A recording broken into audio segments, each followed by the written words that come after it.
You just have me. Wow, which you very seldom have. You usually get visuals with me. Oh, yummy. YouTube.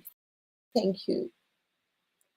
Okay. Oh, is everybody here? I'm here. So give me a thumbs up if you can hear me. Am I here? Oops. Here we go. Talk to myself here.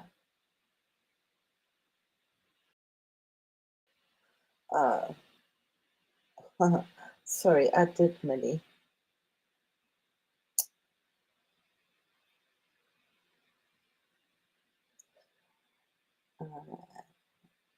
Oops. It's not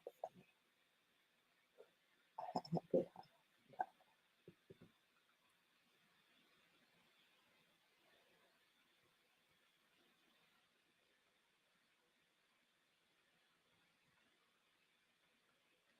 If you can connect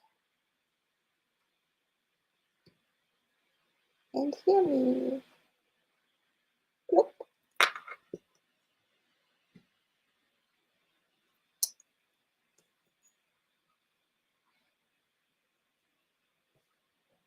Oh, you Scotty, good old Scotty. Thank you, my darling. Can you hear me well?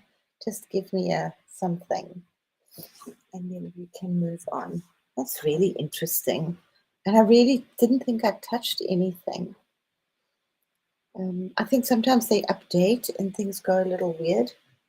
So, and I thought I would just jump on from yesterday's live stream and that just created crazy, crazy echoes. So I've got no visuals though, so we'll have to do visuals tomorrow. Thanks, Scotty. So we'll just wait. It's so nice to see you around. I haven't seen you for a while, but then I haven't been around. I've been playing with trees and sea breeze and birds and green things and mushrooms. Yeah, there was a terrible echo. Oh, good. Thank you. So I sound so much better. Great. Thank you, Angela. As I said, we've just been missing on the visuals, which is fine. And that's okay. Cool. So Millie's doesn't have to see the visuals because they aren't any today. I can't connect with them. So I'm not going to try again. I'll just get like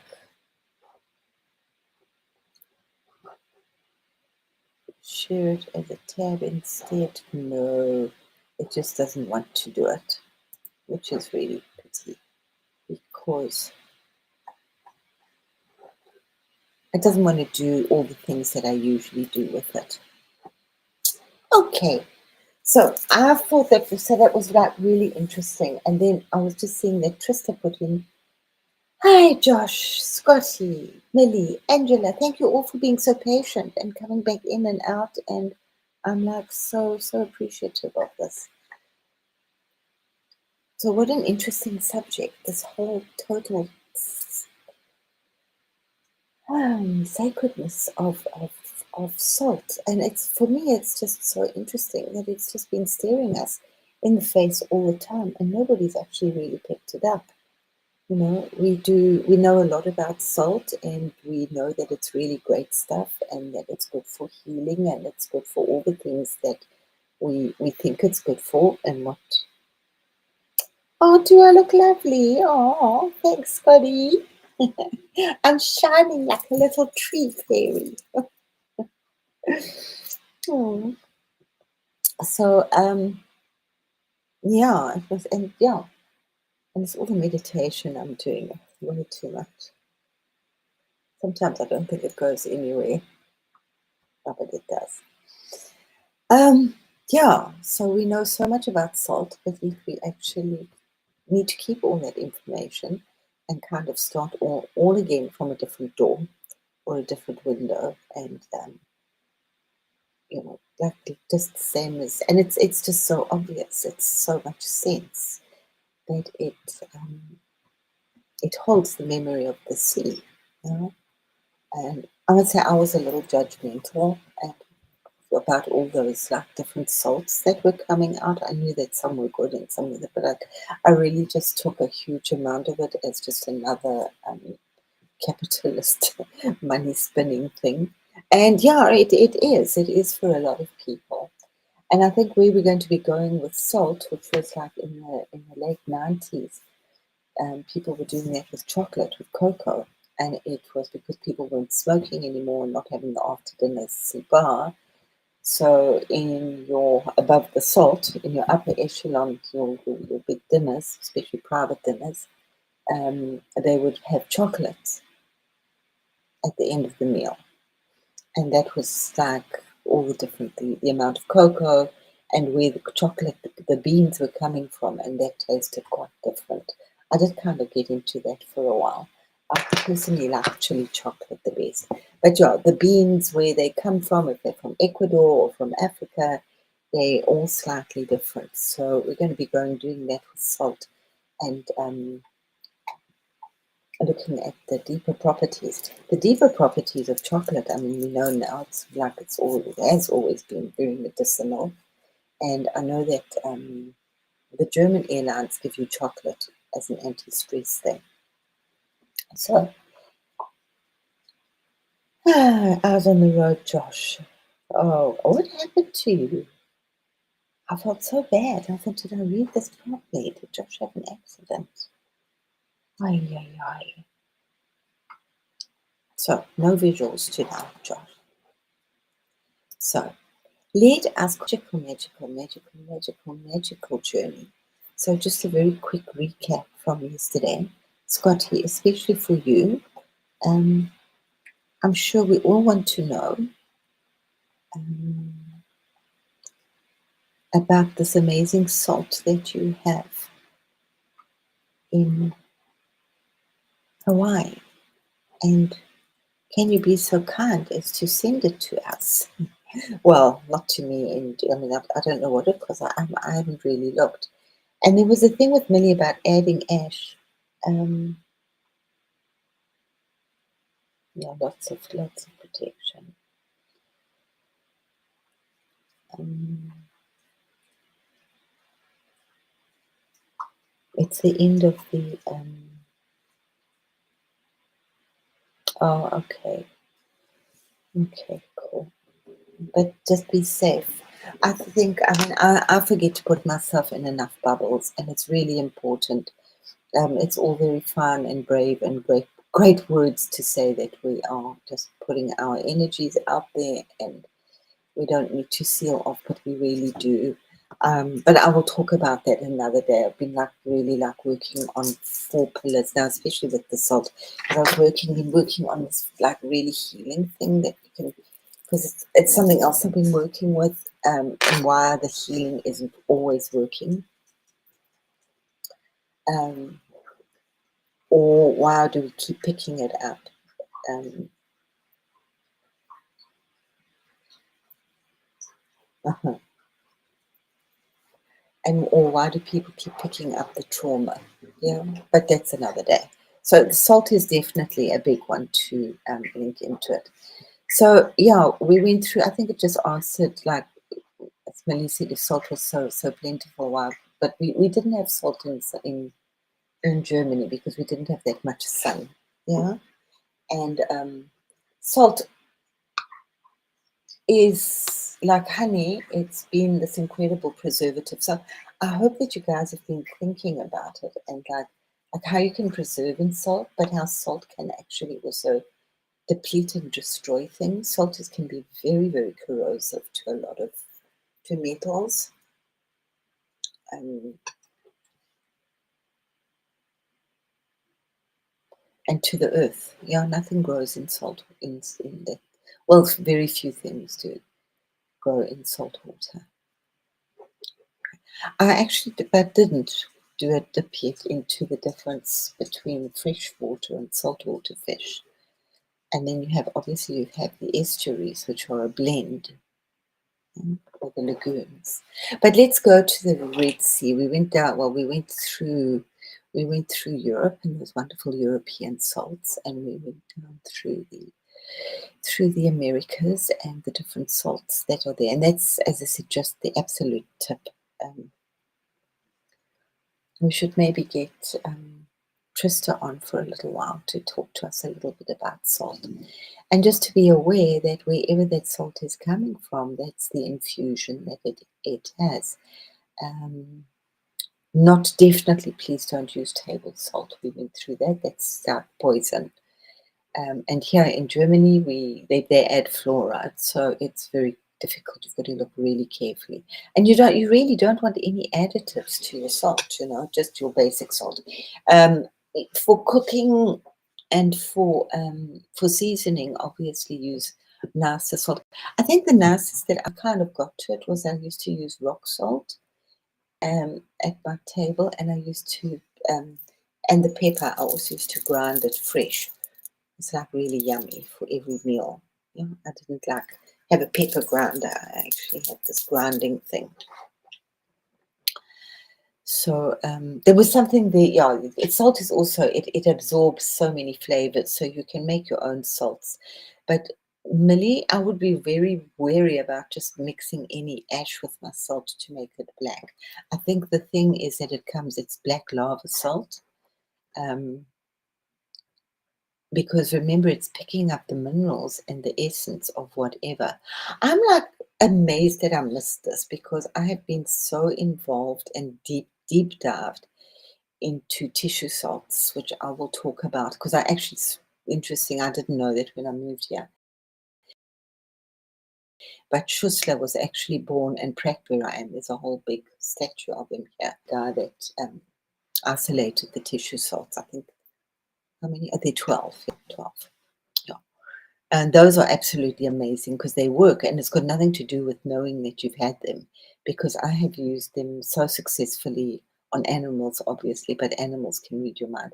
But on people that are really like very skeptical about this stuff or don't know that I've used it and it just works. So that's really something very interesting. I'm going on with that about ash because the tissue salts are what is left of your body after your body is gone. Yeah. So everything has salt. Every single thing on the planet. Even like a piece of celery, it has salt and oil. The fats always amaze me that even celery has like if you boil vegetables, or maybe it's just a residue of my pots, but there'll always be like a little bit of a glimmer of oil. Like potatoes have everything. I think almost everything has like a little bit of fat and obviously has salt. And almost I think all animals and insects, obviously in different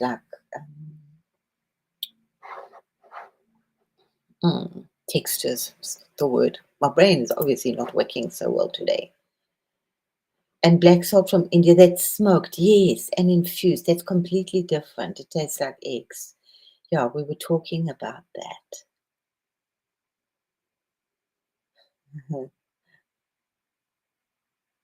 That would be, I know, I was thinking about that.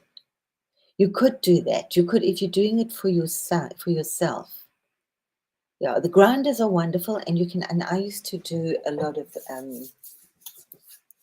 I said the rosemary salt and the lemon salt and garlic and sesame salt I like very much as well. So I'd ground the two together. Do you have, Scotty, you have apparently black salt in Hawaii, which is mixed with the ashes, volcanic, black lava, volcanic. And you also get a red one. So, Trista, I think we definitely, like maybe Thursday or Friday, if you're free on, but we'll talk. Because I think we all are quite very interested in the salt thing, which is just opened up a whole new can. But we haven't even been talking. I think that's the strongest one is that Indian black salt, which is kind of more made than the Hawaiian salt. And I knew about the Kalahari salt and the Maldon salt that I used. And so I know that there are lots, but I've just really just ignored them. So like hundreds. really, and Germany like to collect all that stuff, and it's just in the supermarket. But I will be more aware. I don't shop anymore. I eat like mainly fruit and vegetables and a few um, dairy products from the local shop, and I don't eat bread. No. So and I don't eat any spices anymore. Next to nothing. It's I used to, but not anymore. Almost nothing. Like like a couple of steps away from no food. Yeah, which will be really wonderful. I think it's Josh and I will be your no foodies. Yeah. Mm. So yeah, I think, and we know a lot about the Ayurvedic healing things where they use, and they particularly like the Himalayan salt. Um, but I used to use face as salt scrub, very rough on my skin, and salt scrub on my body, which I do. But we'll go through those just now. We've got a lot here. So we were just going to back to talk. So there's like just the big ones that I spoke about, and then obviously pretty, I'm sure, but not quite every little village, but there's lots and lots of salts from different regions. Yeah. So just see what you're needing. Mhm. Mhm. So if yeah, yeah, just a food pill. But do we even need a food pill? You know, it's like practice more prana. So yeah,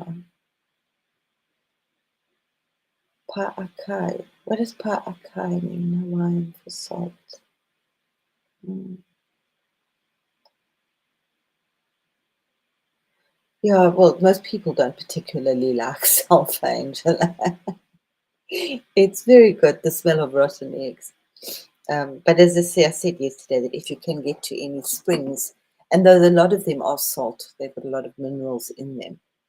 Um, we have one here, but I think it's man-made. They have it's called a Wellenbad. It's got nothing to do with wellness. Wellen are waves. It's like an artificial wave pool. And then outside they have this big round, huge spa with lots of jets. But it is kind of salty. And it's outside, and it's quite wonderful when it's cold and you're actually outside in this warm. But I think that it's man-made. The Germans man-make a lot of things synthetically. That's the one, Angela. Rotten eggs and yeah. Hmm. Pea pepper is salt. Hmm.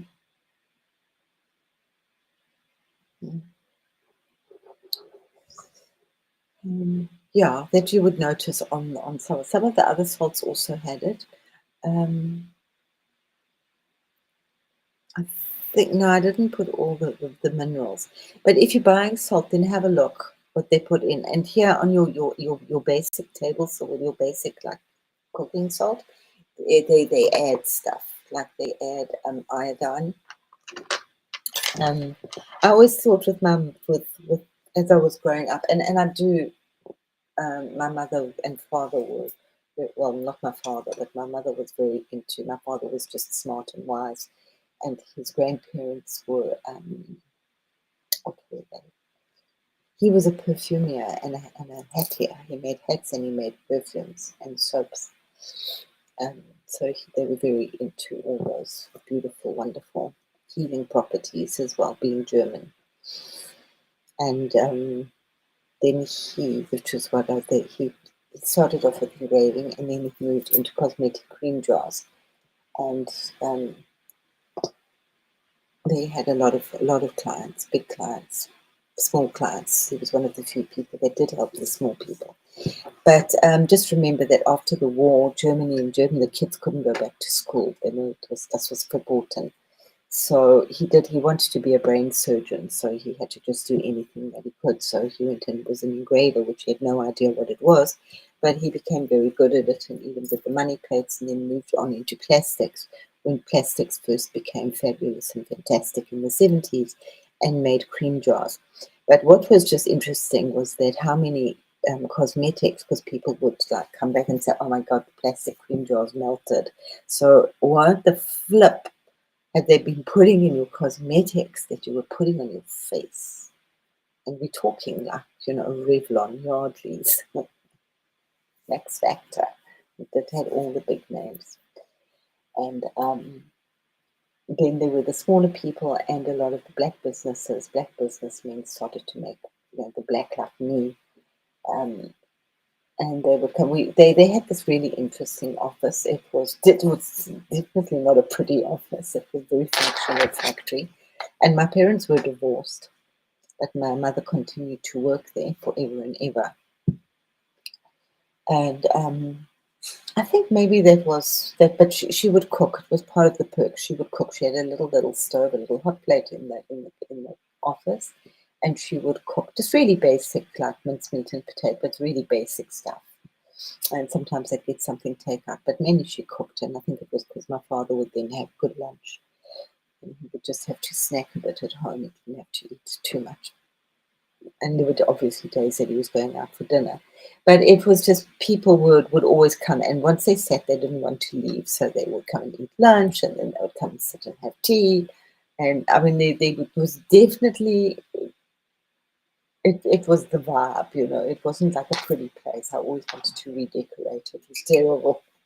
It was just pure functional, practical office space, not factory, nothing fancy. Oh. So lots of people came and would spend hours there. How my mother ever managed to finish her work and without ever making a mistake was a miracle. But so what we started off with, so there were a lot of these people, and they could, being in the cosmetic industry, there were all sorts of interesting things that people wanted to create and have ideas to make lotions and potions. So one was this place, and it was really bothering me last night, and that's why I wanted to research it a little bit. Um, where do I keep losing my? I keep losing my thing. Where do I keep losing it? She had a company, and it was called More Life. I could see the image in my picture in my head, but I couldn't get it in my brain. But it was called More Life, and she worked with Black Sea mud. She would import it from Israel, and I think we're going back to the 70s and the 80s, and she was huge on colonics. There were very few people. Colonic is like a really serious enema. Um, and I've never had a colonic, but when I had this, my, my lady parts exploded and they went all over my intestines. So like a half an hour operation turned into a 4.5 hour thing because they had to take everything out and like wash it and put it all back again. And that's when I saw all this gold dust afterwards. So highly recommended to have a colonic. And I mean, if you think of it, you've got that poop that's stuck there for like years and years and years in your body. So it's like really gives you a good stomach wash. Ridiculed in this. She eventually committed suicide.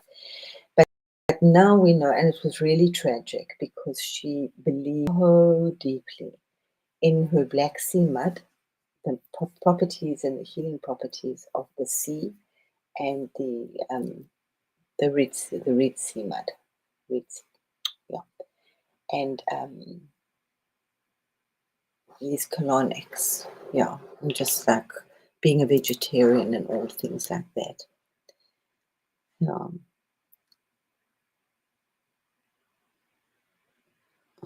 would smoke all random things.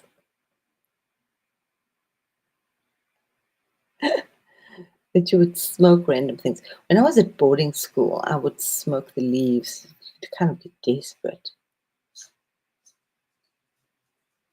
But yeah, well, colon things, but they are like how now they just do it with water, with usually chamomile tea. And for girls, it's also really good to do it up your lady parts. It really clears out. But we'll talk about that on a Friday. This is not really Beavis and Butthead stuff, yeah. Um,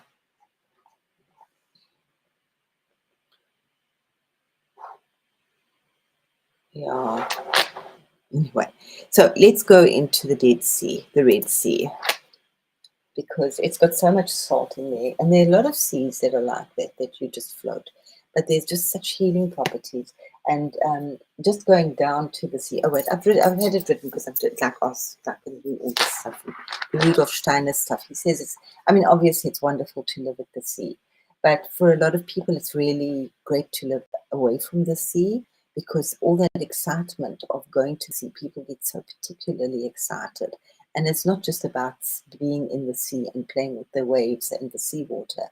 It's about the ions that are down there. The whole energy is completely different. And you get like super, super tired. But it needs the seawater. Where I am here, it's like very weird because I'm at 0 degrees um, altitude and we're at sea level here, but this isn't salt water. This is eel water. We have eels. And right now we have blue and green algae, which is looking very pretty. I'm sure there must be healing properties in it. I was just down at the lake today and everybody was grumbling and moaning about the little bit of algae. And I just thought, we've got so much beautiful, pure, fresh air, fresh water here. But now you're complaining about your little algae. Oh well. Okay. The Red Sea has been considered a place of most powerful healing and spiritual significance for thousands of years, not just because of its biblical association, but because of its unique mineral composition and its living waters. I actually had, which was amazing, and it cleared my skin up. I had soap with salt in it from the Red Sea, from the Dead Sea. They call it the Dead Sea as well, I think, because nothing really lives in it. It has mineral. Are there fish in the Dead Sea? I don't know. I have to ask. It has. Anyway, it's super, super, super mineral rich waters. There've been so many like healing places are around there. So I know a lot came across my information a few years ago, what people had done. But anyway, the Red Sea contains a dense concentration of salts and trace minerals, including good old magnesium, calcium, potassium, bromide, and iodine. These minerals help to soothe skin conditions, well, there we go, I said so, like eczema, psoriasis, and dermatitis, improve circulation and oxygen flow to the skin and muscles, ease joint and muscle pain through natural anti-inflammatory action. The microclimate and oxygen quality. The desert climate around the Red Sea creates high barometric pressure and air rich in oxygen and low in allergens, ideal for respiratory healing. People with asthma, allergies, and chronic lung issues often find relief here. I'm just thinking, there's I can't think of its name right now. It's up north in one of the Scandinavian countries, and it's also a pool of weird water. It just keeps growing, and they didn't realize it was so healing, particularly for asthma and skin condition. Asthma and eczema, they often go together. Like the Dead Sea, the high salinity makes floating effortless. This relieves the spine and joints, reduces pressure on the nervous system, and induces deep relaxation. In the Abrahamic traditions, the Red Sea is associated with liberation and miracles, the parting of the waters. In ancient Egypt, cosmology seas were thresholds, liminal spaces where the human world met the divine, which I think we definitely need to just get a little more adjustment to that. We have the sea in our home, in salt. The intense red gold light of sunset over the water has long been seen as a healing fire of Ra, the solar gold bathing the body in renewal. I didn't know that. How wonderful. Um, the Red Sea salts and muds are harvested for spas and wellness centers worldwide. The bromides and magnesium are particularly calming for the nervous system, making the sought after in anti-stress therapies. And then I will try and get these pictures, but I was fighting today really because I've got it up here on my computer. Um, so my next theory, we know the story. We know that we can't drink seawater.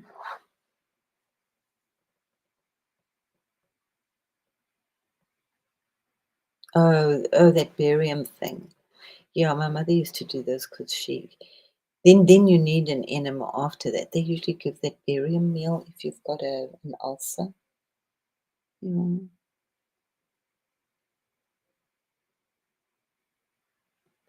Oh, okay. Yeah, you're quite high up, Josh.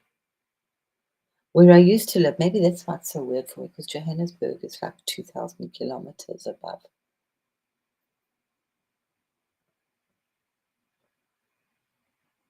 Very high.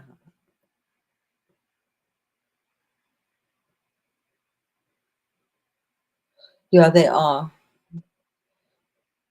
asthma and eczema. Mm. Way too much in our air, in our food. I like to kind of think it is reasonably simple. And as I say, just like with water, drink the best that you can. And if you can't, and either way, whether it's the water that you're buying or the water that you're drinking out the tap, just talk to it, talk to everything. Okay, but we'll get to even talking to our salt, which I really never, honestly, I'm like a little gobsmacked about this whole thing. But why can't we drink seawater? Okay, here's what happens because it's water everywhere and not a drop to drink. So, seawater. So I hope you're interested in this. I know it's very boring, but I'm fascinated by this. Seawater contains about 3.5% salt, mostly sodium chloride. That's about 35 grams of salt per liter, way more than our bodies can safely process. Our kidneys can only produce urine that's less salty than seawater. To get rid of the excess salt, our body needs fresh water to dilute it. So if you drink seawater, you lose more water than you gain. The kidneys pull water from your cells to flush out the salt. So you actually get dehydrated very quickly if you drink seawater. And this causes dehydration faster than if you drank nothing at all. It's like really interesting. Um, Scotty, do you know if you can desalinate seawater yourself? I mean, or does it have to be these whole big, like, machinery installations?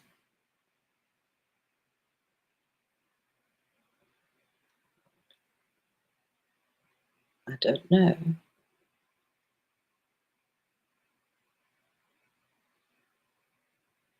Eczema from the liver.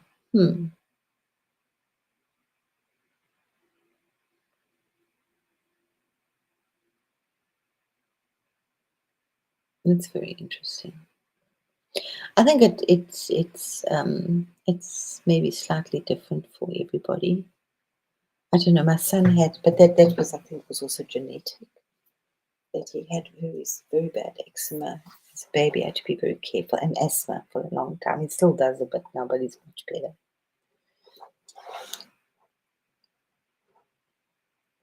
I think we all sort of thought that we'd grow out of it, but he didn't. They don't.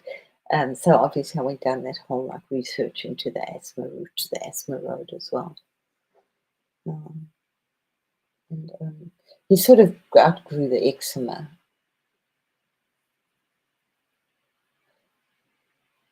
But I can remember bathing him as a baby in a baby product with a baby product, and he went, oh my goodness, his whole body turned into a living nightmare.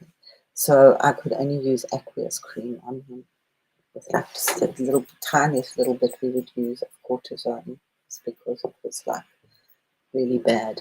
Anyway, we're back to seawater. So I know that South Africa, they were given so much funding by so many countries away from Africa. But South Africa does this a lot, and it's not just the current government, to desalinate the water from in the Cape because they have very, very heavy droughts. But it's still not been done. And like a couple of years ago, they had the most terrible, terrible, terrible drought. And then they were saying, "Oh well, it's fine. We'll just go and like we'll hook up a glacier from the from the from the North Pole, and we'll tow it down so that we can have water." But it was like wild. There was no water, like really no water. All the trees were dying. Um, anyway, but yeah, that's the problem with South Africa is that they are so far away and they get away with doing whatever they want. Nobody knows what's really happening there, not even the people there. So there we go. Water, water everywhere, but not a drop to drink.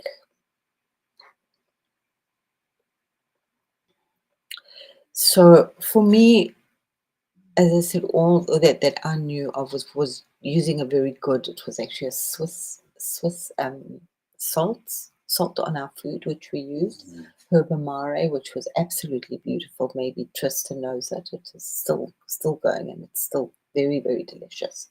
It's kind of greenish and made from. I think it's made from alpine salts, but then that is, as some of a lot of those rock salts are sea salt, even though they're in the rock, and was just sea salt. So if you are doing detoxing, you need like a good handful, if not two handfuls. So just get a reasonably decent. So it can be very expensive if you're using Meldon. I don't know how much that would cost if you use two handfuls. If you can afford it, do it. To enjoy the luxury of it would be absolutely wonderful.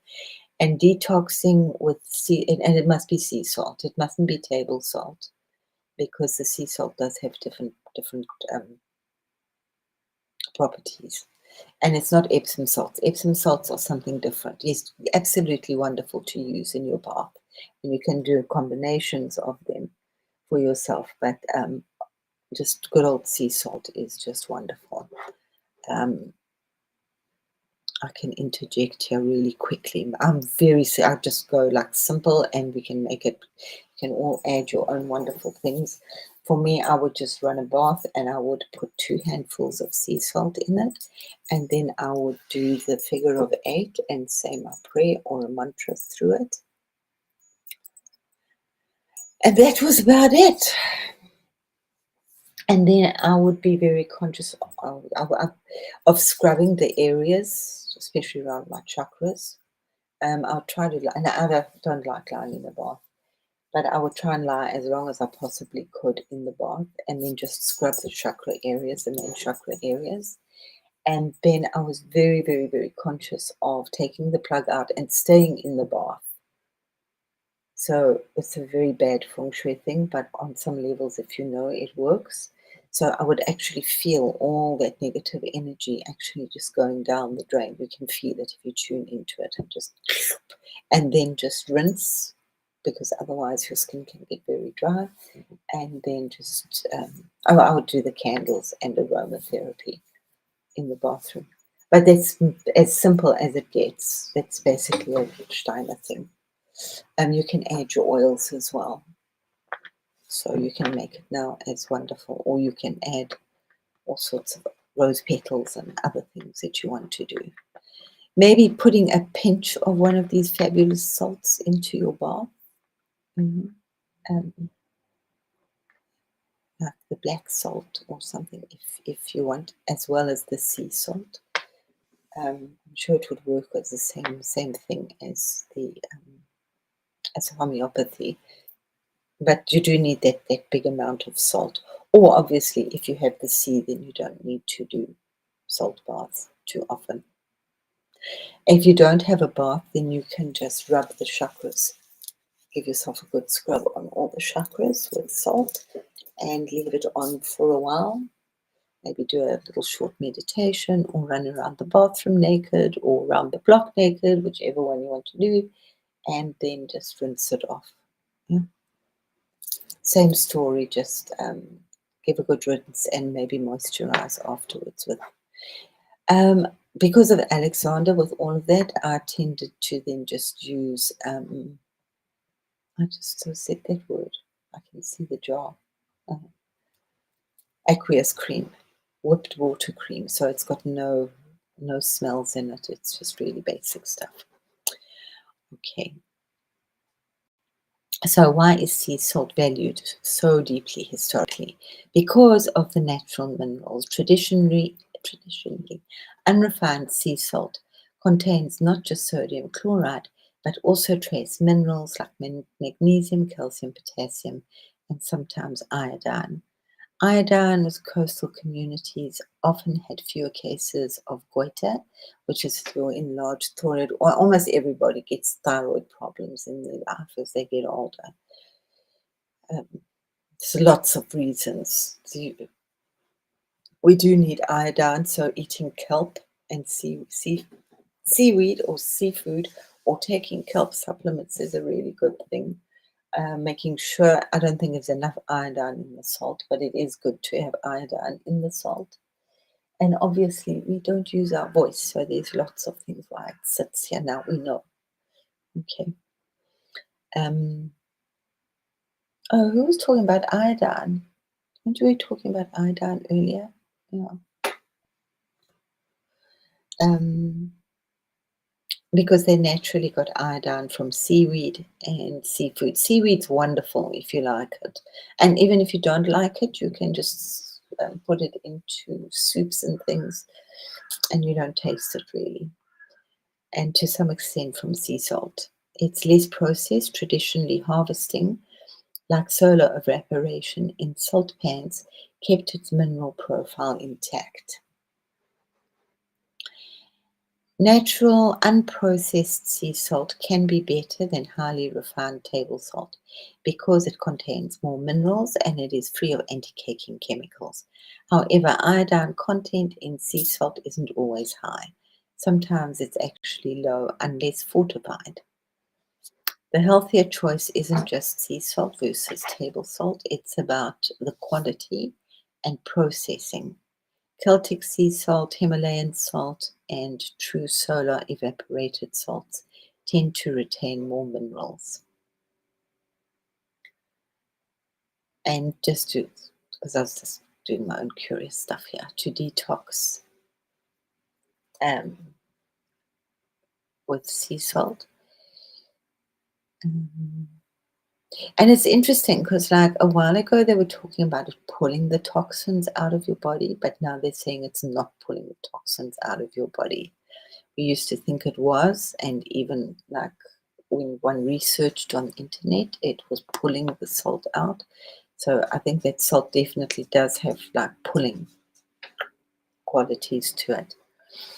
But it also more so it balances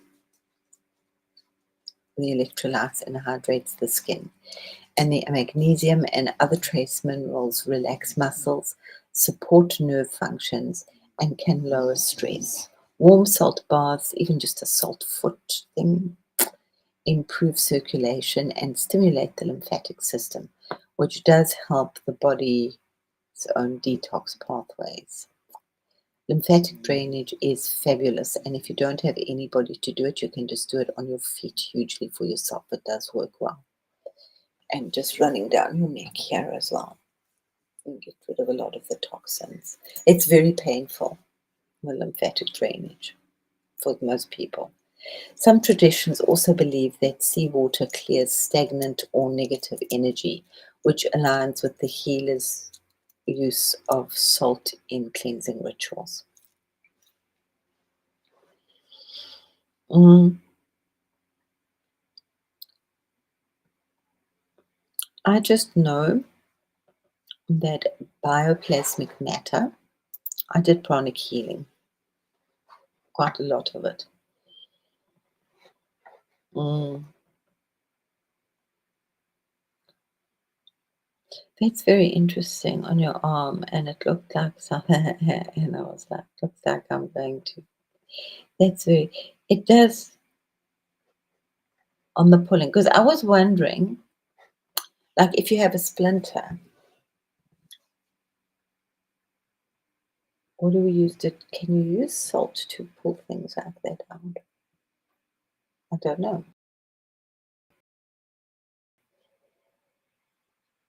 Use like really simple things. We had some that we had in South Africa. It was called sunlight soap, and that was like traditionally used to clear abscesses and things, anything on your fingers, yeah, and infections on your fingers.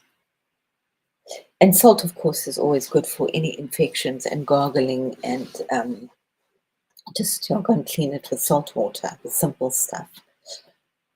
Yeah, we never went into too many of the chemical things, which I'm really glad, Like the only thing that we ever really cleaned our house with was bleach. Good old bleach. And we didn't use all the other fabulous fancy products that came out. It was bleach. One bottle of bleach did for everything. And cleaning things, wounds and stuff, detoxing with salt water. Um, what do you call it? Savlon Dettol we had, but we used very, very, very seldom. And that was proved a little while ago that up until very quite recently, the Second World War, just after the Second World War, in France, in the hospitals, they used to throw rosemary on the floor as to detox the floor and to keep them fresh and clean. And what happens is that the rosemary would change its composition every year. Some years it would be stronger, other years not so strong. And that was actually the antibodies in it was creating this barrier for the infections that it needed to control. And when they stopped doing that and they started using the chemically made, like your Savlon, I don't know what you have in America. What do they have here? The Benetton. I don't know what they have here. Good old Dettol. But Dettol would it would last me for years. Some people go through Dettol, but we would use bleach. A little bit of bleach is very disinfecting. You can even put it in your water. Not much, but that's what those purifying tablets will bleach if you can't boil your water. Um, yeah, so it was like really salt for cleaning. Salt, if things were getting infected, salt. Rinsing one's mouth out with salt, brushing your teeth out, every once a month or so, every now and again with salt was salt. Good old salt. I think it was also the Rudolf Steiner influence. Okay, so a few like cultural healing traditions that I know some, so I've just put them through here. Like all the African people have dales here. I don't know if you have it in any of your countries, but if you go away down to the sea, yeah, yummy. Just soak it in salt, draws it out. Yeah. Hey, PLR. Yay. Hello, darling. Thanks for being here. Yeah, we get so many things on the market. I've joked for many years that if people were like me, there would be no businesses. I eat so simply. I always have. I cooked really wonderfully, but I mainly my own herbs that I grew, and then I would go to Chinatown and I'd go to India Town, and I would buy my spices, herbs and spices there for the times that I used those particulars because I did make really amazing curries. I grew a few. I didn't always have enough place to grow, but I grew a few vegetables, and always my herbs were grown. so I didn't buy those, and those are ridiculously expensive in shops. Um, my trolley, very little, no chips. Occasionally I'd buy crisps, but I stopped buying crackers. I can remember why. Because my dietitian come, doctor come, everybody said to me, well, because I said, oh, they look so nice. She said, don't even try them. She said, do you really think they care about your health? I said, but they sound so good and healthy. They're made with rosemary and olive oil. She said, do you really think anybody cares? So I stopped going down the crack. I don't buy crackers.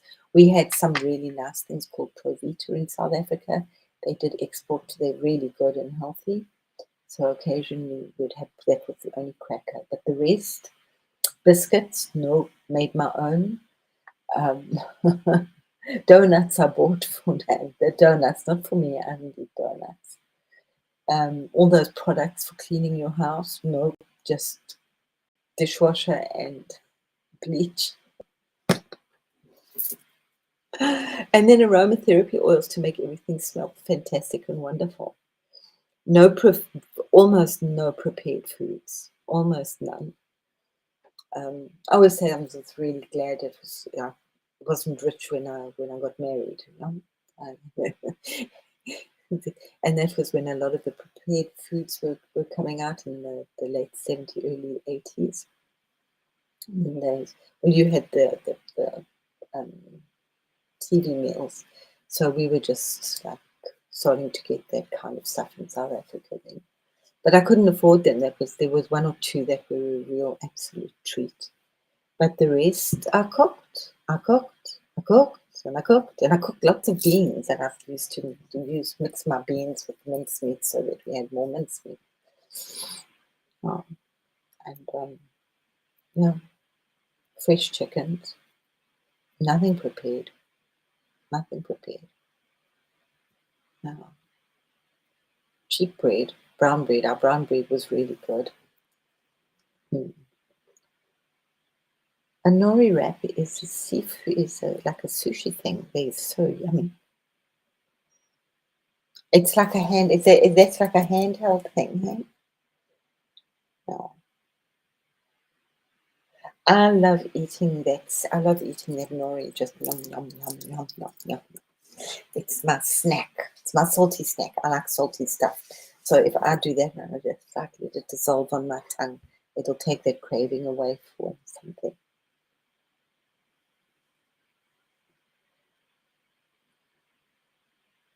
And mix it with raw fish. Okay, yummy.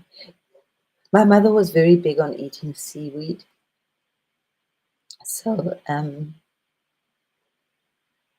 when I would shop a lot at the Chinese shops, they don't understand any English and they can't tell you anything.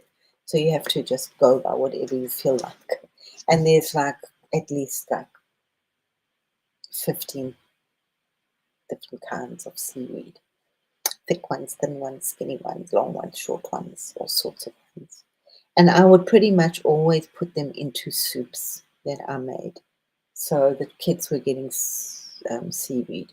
Not everybody likes. I could just eat like rice and lentils with seaweed on top, and umabushi plums and soy sauce. That's yum yum yum for me. And butter. I do like my butter. Okay.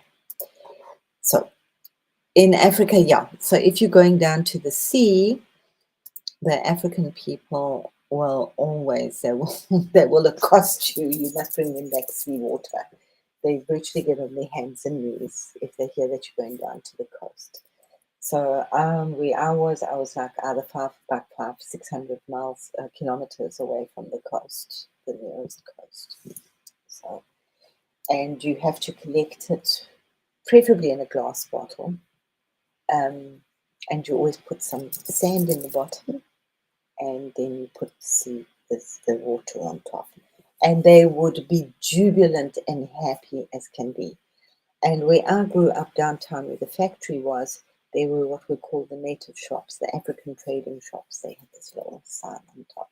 And there they also sell seawater, because the African people take seawater every day.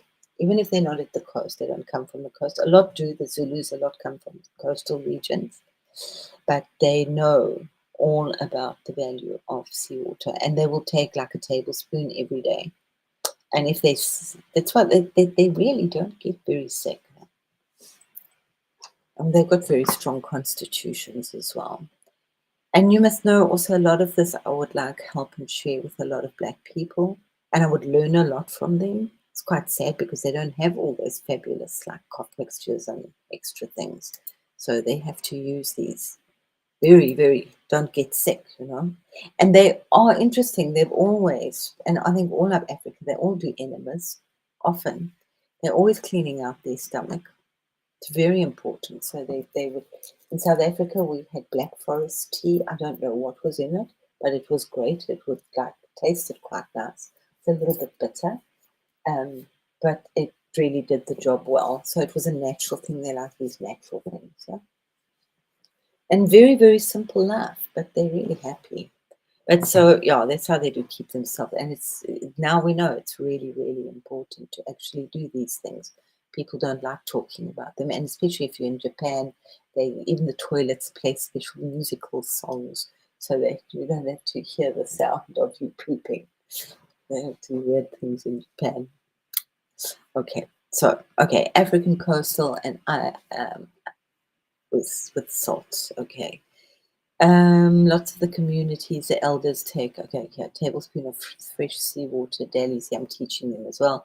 Often in the morning, it is believed to balance minerals, aid digestion, and strengthen bones and teeth. And it is sometimes mixed with fresh water for a gentler dose. Saltwater washes are used to spiritually cut bad luck or stagnant energy, especially before big life events. Um, Are we just and the other thing that it was one I did mention yesterday, where she's from Nigeria. She just pours if she's feeling like negative or negative energies around her, and she just pours salt over her in the middle of her room, and she leaves the salt there. She says her prayers and she leaves the salt there. So that's kind of interesting. So it's like an outline of you, yeah. I don't analyze it too much. I love analyzing. And then she'll sweep it away in the morning. Okay. So just also, as I said, throw it down the toilet because then it goes back. I don't know. No, I was talking about bioplasmic matter. Things, it definitely does disperse and kill negative elementals and energies, dark energies that come off your body. So that's we would use salt water and alcohol. And that's I've spoken about it a lot. So the spray, the alcohol spray, if you can use your orange water, whatever you want. I like to just use. They used to use like clinical things, but I just didn't. So, well, I couldn't get it in South Africa, so I would use vodka and I would put lavender oil, rosemary oil, or tea tree in it. Yeah. And then you just keep cleaning your hands because that does definitely kill the negative elementals. And it keeps your body clean. You're not picking up the shit from other people. I do like spiritual hygiene. So I moved away from working on bodies. I didn't touch bodies. So working with the houses was and away from the body is much easier for me. So that's a very nice one with the salt around your body. The Japanese purification, the shubatsu or morigyo. The shubatsu, salt is sprinkled on the ground to purify sacred spaces, particularly before Shinto ceremonies.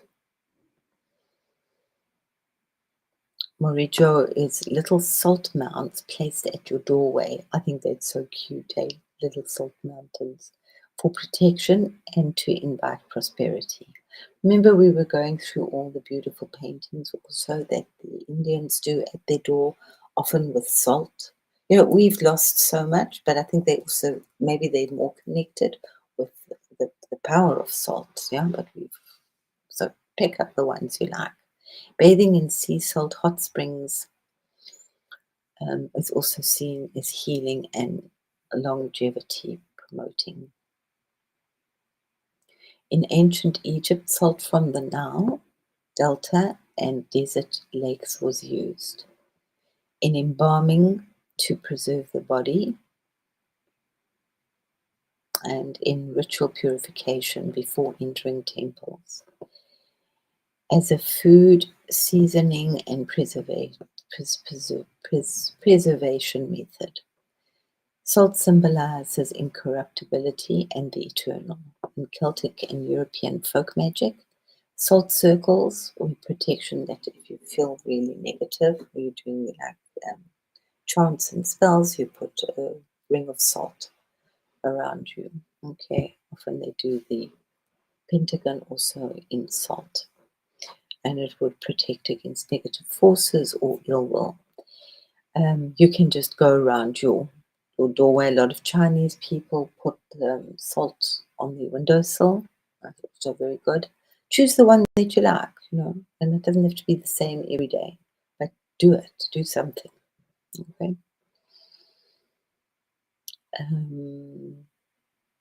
I don't recommend a salt spray. I've tried it, and it does more damage because I thought longer, oh, good, like salt's so exciting. So I would make a spray with salt, but it leaves a yucky deposit, and it's very corrosive.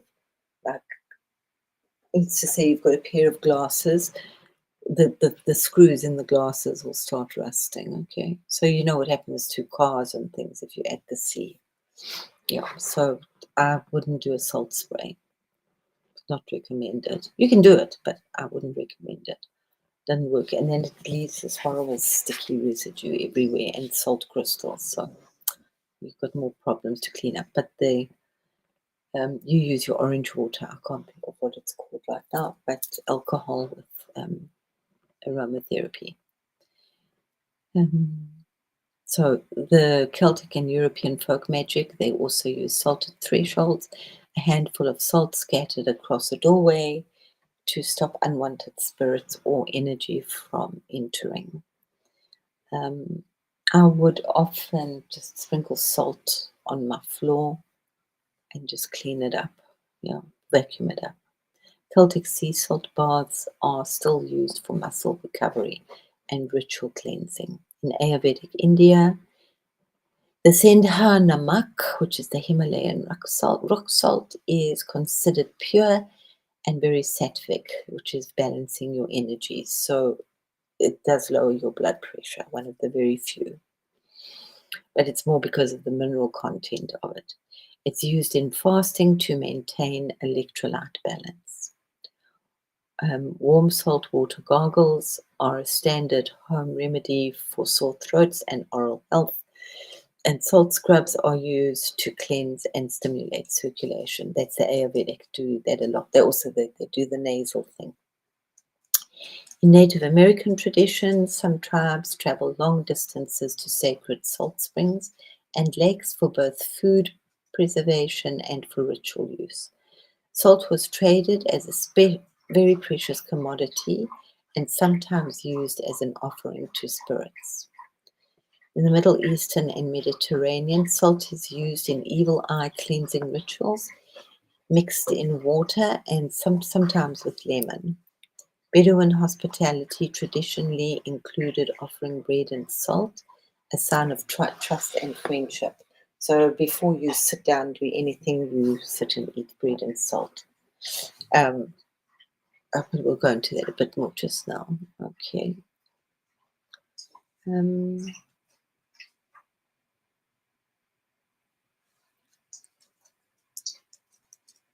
So I just thought it would be interesting to also have some of the sayings and the superstitions around salt, because there's so many millions, and if you can think of energy, it's like the caviar of the spare.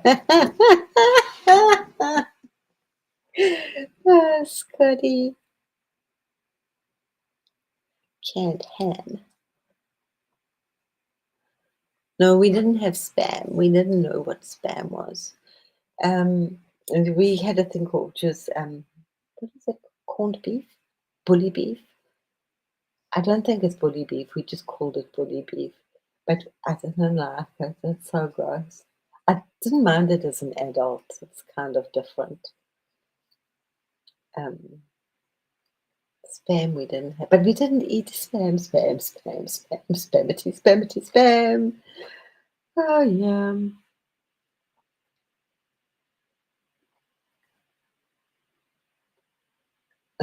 Spam is in the blood. There's an amazing Japanese chef, and he says his best treat is to make himself spam. He loves spam. It's his personal edibles.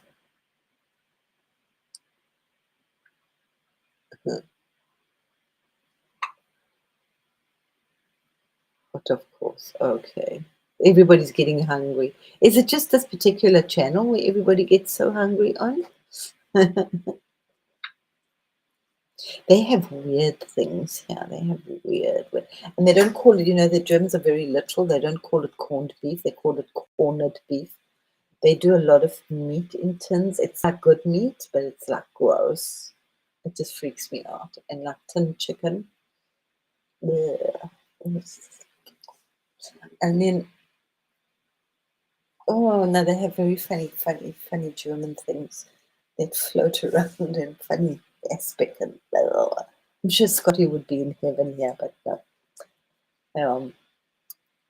Yeah, the Vienna sausage, and they had their long. You get these tins that look like 5 liter paint tins. Mm. And they've got the Vienna sausages in them.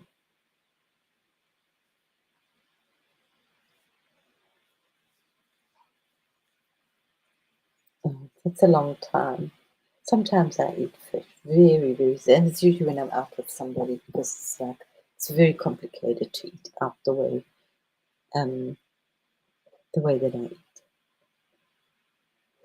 But what you don't know, that's the whole thing. It was the same as with sausages. That's why I didn't eat sausages all the time. Mm. S's and lipses, absolutely, Scotty boy, and everything in between. I know, and then sometimes you get grizzle or you find a plaster and then it's even more exciting. And then they taste so nice because of all those funny things in them. Mhm. Cool. So some sayings. Okay, worth their weight in gold, worth their weight in salt. It comes from ancient Rome, and it was to be, and what it means today is to be valuable and all very competent. And it came from Roman soldiers. I think that's all they were paid in salt. They had these salt rations. So that was when Alexander the Great found those pink salts, the Himalayan salts. He actually changed that whole thing and he just flooded the market with pink salt, which is why, especially obviously, came to Europe because they love the Alexander salts here. Yeah. And that also comes from the salarium, which is paid in salt, in salarium, which is what your salary is. That's where the root word of salary comes from. Okay, and it was so precious that it could be a form of currency. Yeah, you couldn't just find it, and you couldn't just dry it, especially if you were in Europe, because you needed the sun. And I'm sure that whatever salt they had, they would use for tanning leather and preserving food. The last that they did was like use it as a tasty thing.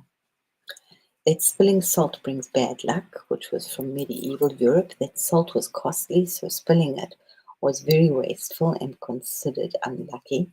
I'm sure it goes deeper than that. So to reverse the bad luck, my mother, we always had to do that, was pick it up with our right hand and throw it over our left shoulder.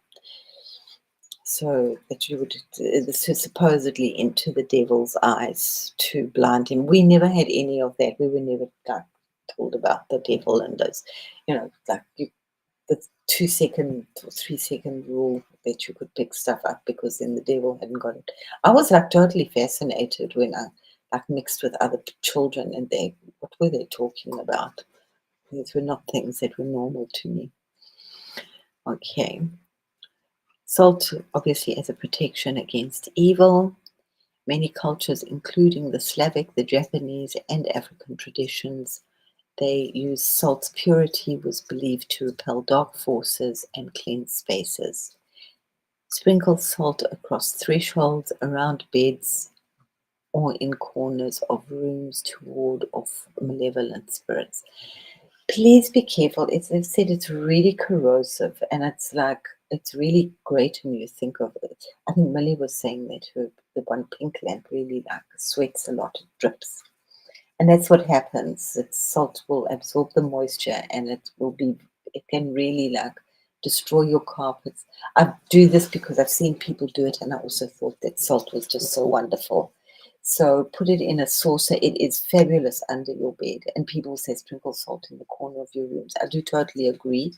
But if you're going to leave it there for too long, I don't think it's such a good idea because of it's very, very corrosive. It's very destructive as well. And then it will stick on the floor. Oh, that's also gross. See, they totally agreed. I prefer to use my spray. But definitely over the threshold of your door, that's a good one. And outside is wonderful. Salting the earth, that was really interesting because that was the destruction of the Cathars by the Romans. And what they did, they took their salt and they sprinkled it all over the ground so that nothing would grow anymore. So that's not so nice. To curse a place so nothing would grow again. Salt in soil prevents salt plant growth, and it symbolizes a permanent end. They say the Bedouin, but I know it says a Jewish. I did talk to the Jewish thing. Salt for friendship and loyalty. That's the Bedouin and African tradition. So they would share salt during a meal, sealing a bond of loyalty and trust. Betraying someone with whom you have eaten salt was seen as the worst dishonesty. And there's that saying to eating, you don't know them until you've eaten a bag of salt with them. Okay, so that's not just one sitting. Salted weddings, very Russian and Eastern European customs. But they could afford it. They had salt mines, yeah.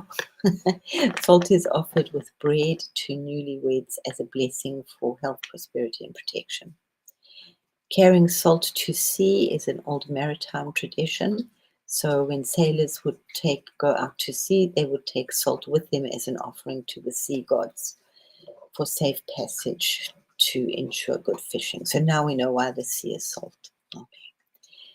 And salt as a healing agent, obviously Ayurveda, African coarse traditions, Celtic folk medicine, and it can burn a bit, yeah, good old salt bath. Used in baths, gargles, compresses, and poultices to draw out the impurities and balance body energies. There was also a thing that I was doing, and I can't remember the exact proportions, but it can really clear your system out. It's definitely not good for people with high blood pressure, but it was to drink salt water and lemon, and it really, then you lie and on your right side so that it cleans the liver, and you will go to the toilet. The other thing my mother would do, and in case you didn't know, is that if you drink a lot of warm salt water, it would make you vomit. You could induce vomiting. So it's just interesting, but it's that same kind. It's about the same consistency. It would taste the same saltiness as blood, or seawater. And just also, I just read this a little while ago about dogs. That dogs are hypersensitive to salt. Okay, along with certain things like grapes, raisins. They shouldn't even eat one.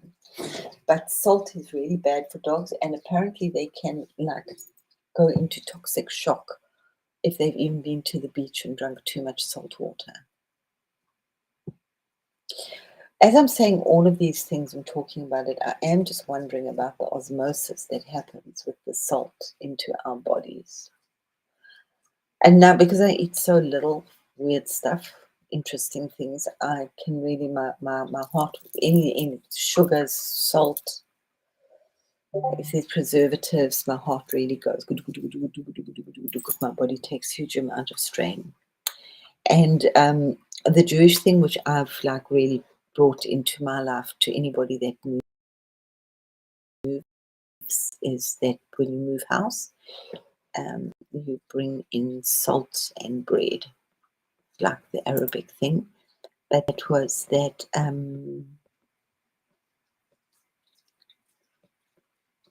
the salt and bread was that you always had money, longevity, and health in your home.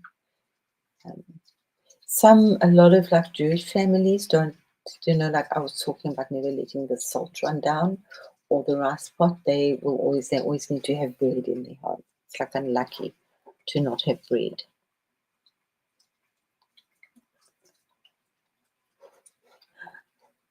I have never had spam.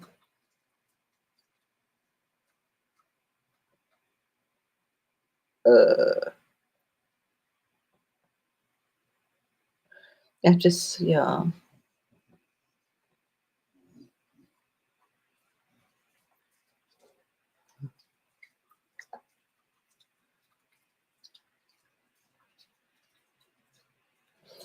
Oh, camphor, that's much better than salt. I like that, yeah. Oh, and that was just going to, I know a lot of people say your salt crystals in salt water. Just be careful. It can be the same thing. It can be corrosive. Right? Um, and even some crystals shouldn't be done in salt. A lot of people will, and it does work. I've heard that I wouldn't eat the rice. A lot of people do eat the rice. That you can, because salt absorbs, that you can clean your crystals in salt and in rice, uncooked rice. But I wouldn't use the rice because rice also absorbs a lot of stuff. Mm.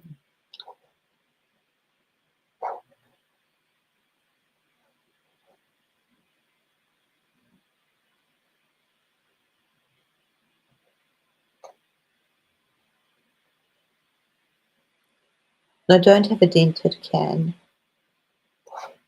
Never, ever, ever, ever. And when you shop, take the cans from the back because they put the old ones in the front. And check the dates. Mm. But now everything has a sell-by date.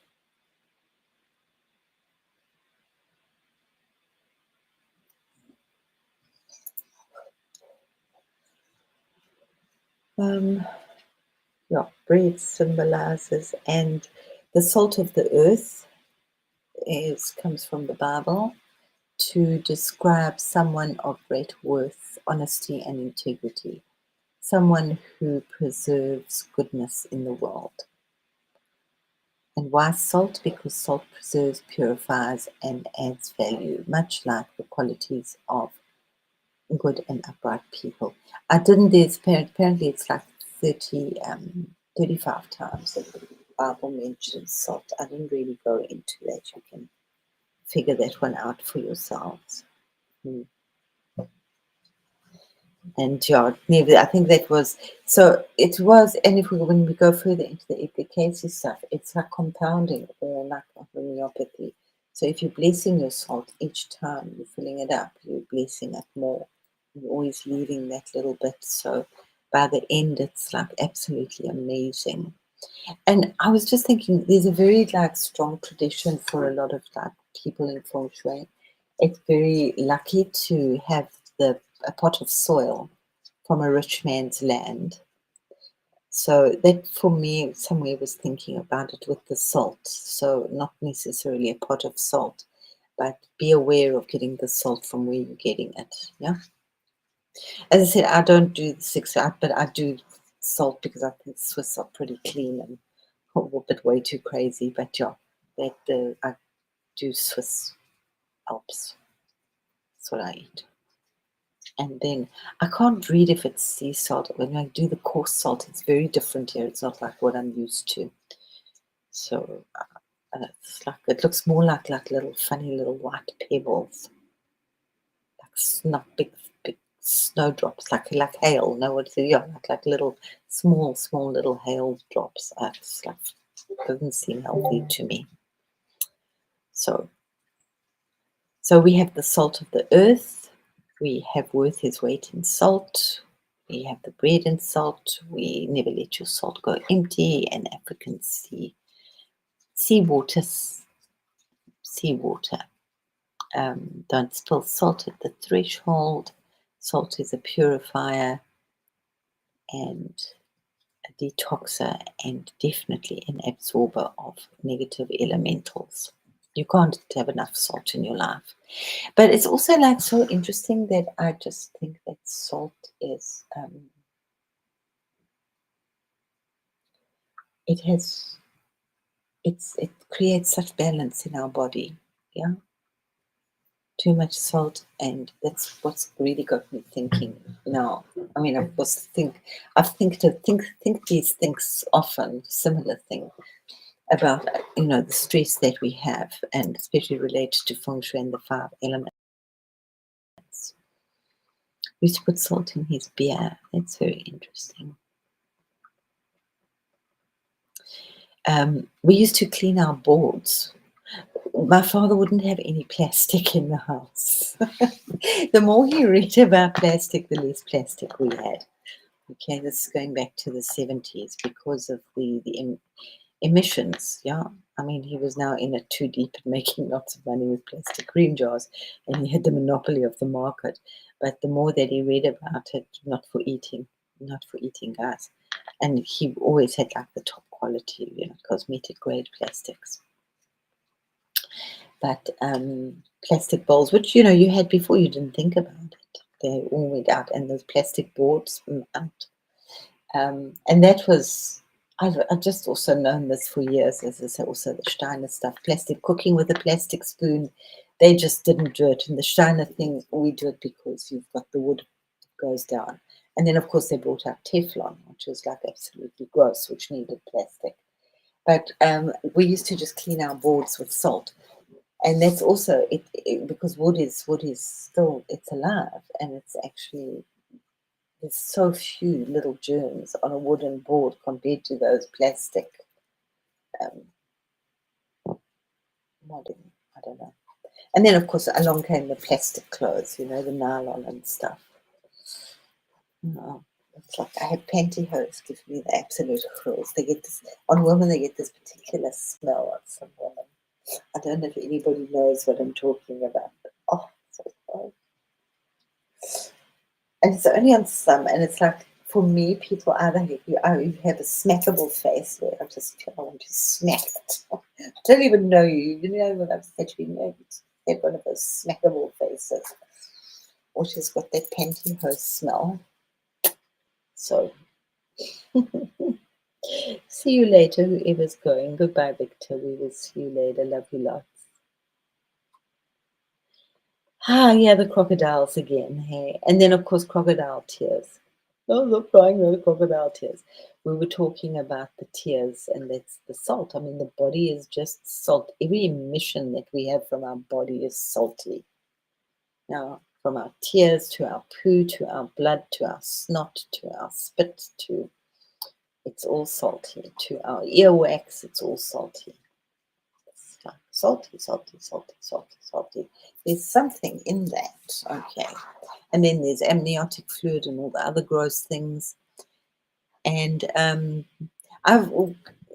this is kind of an offshoot because I'm really like working with the great primordial melting pot, and I'm going a lot of deep stuff from down there.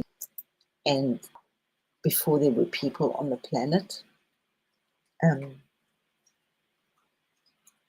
like 250 million, but here we're going around 3 points. The ocean, okay, is our first ancestor, and it all started from our fabulous primordial soup. Life began. We are quite literally saltwater creatures in borrowed land bodies. And this whole salt's just like, but we just bring it into our life so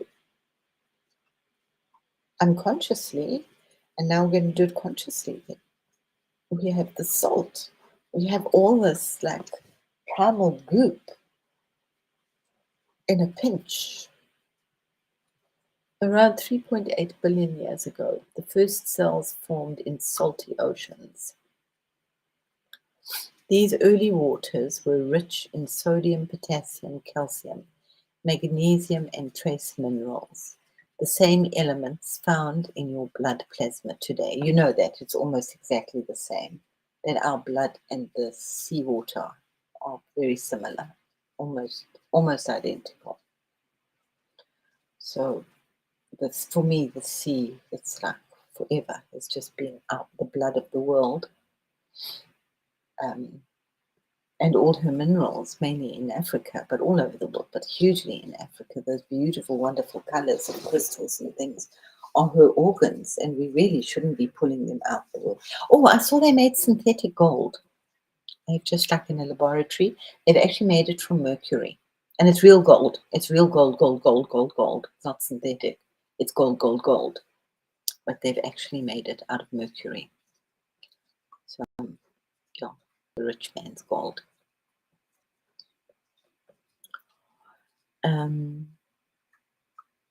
The same element found in your blood plasma today. This is why scientists say we carry the memory of the sea in our bodies. Your blood is a living ocean. Your blood plasma contains about 0.9% salt, almost identical to ancient ocean salinity. The amniotic fluid, the water you floated in before birth, matches the mineral composition of seawater. And this is why floating in the ocean can feel like returning to the womb.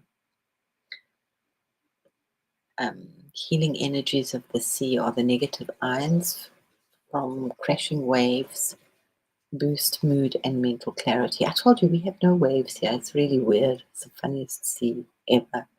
Magnesium from seawater calms the nervous system and reduces inflammation. Ocean bathing is used in thalassotherapy to cleanse the skin, stimulate circulation, and balance minerals. Many coastal cultures believe salt water draws out heavy or stagnant energy. Oh, I do miss the sea. Most marine animals have blood that's salty, though its exact composition varies. Fish and crustaceans' blood closely matches seawater salinity. Insects have hemolymph, not true blood, which may have salts, but it's always saline, which is salty, and minerals.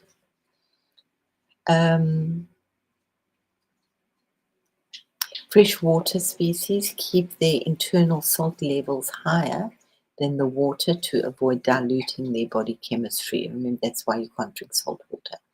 And mammals all share the basic salty chemistry, a direct inheritance from our ocean ancestors. I mean, bugs might have green blood, but they still salty blood. Every heartbeat is like the tide moving inside you. You are a walking, breathing piece of ancient ocean.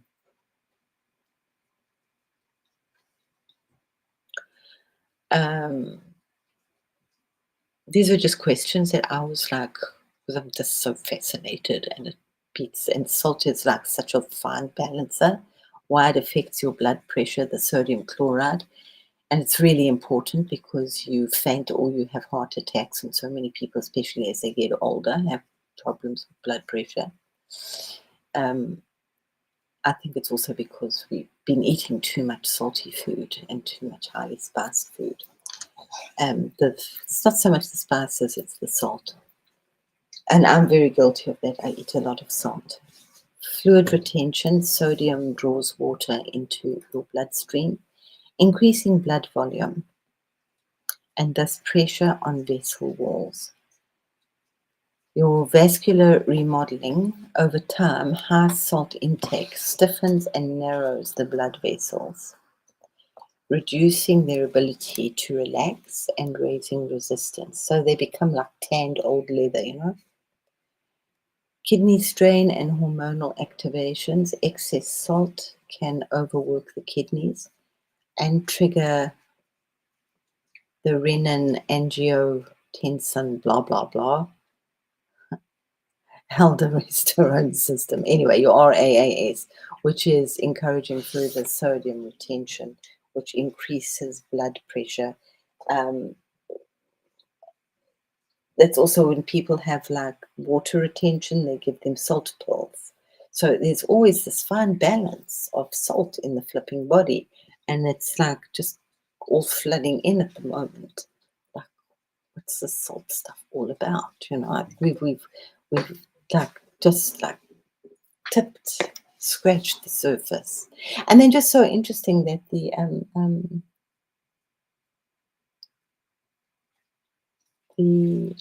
icebergs, even though they float in salty water, they're actually fresh water. Inflammatory mechanisms in salt sensitivity individuals. Salt activates the NLRP3 inflammasome in immune cells, triggering inflammation that elevates blood pressure. Individual sensitivity, and remember that not everyone reacts the same. Around 30% of people and up to 60% of those with hypertension are salt sensitive, where blood pressure rises significantly with sodium intake. Sorry, I know that it's just maybe pertinent because my mother has like high blood pressure, or she's feeling very low. Oh, Scotty's on this broccoli thing again.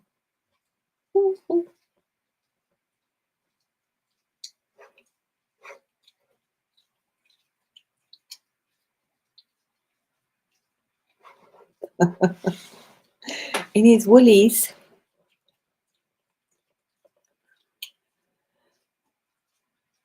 You should be able to, but you should be able to do it very carefully, Mr. Floyd.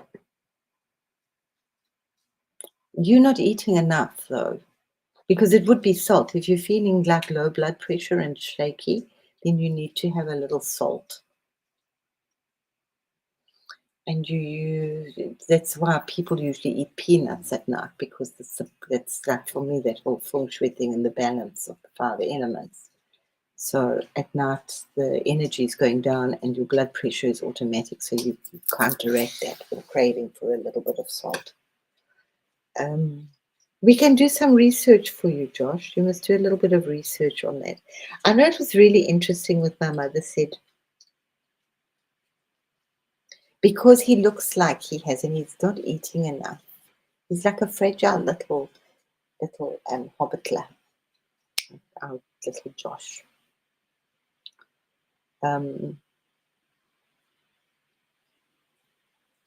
You need like salty things, but you need like natural salt. You don't want to like eat like fake salt things. So maybe sucking on nori, if you like it, the nori seaweed. It's really nice. I'm sure that would raise your blood pressure.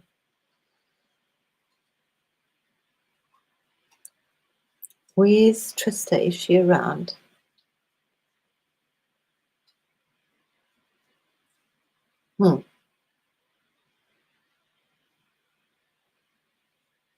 It's that cancer. Sign of cancer. Trista, are you here? What can Josh use for his blood pressure?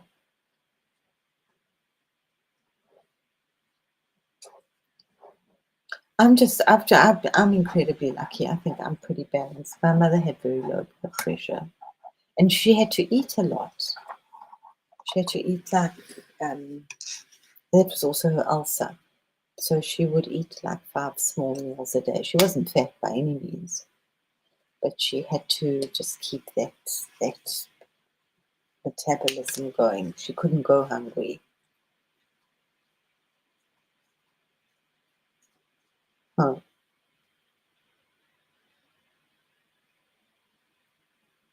Wow.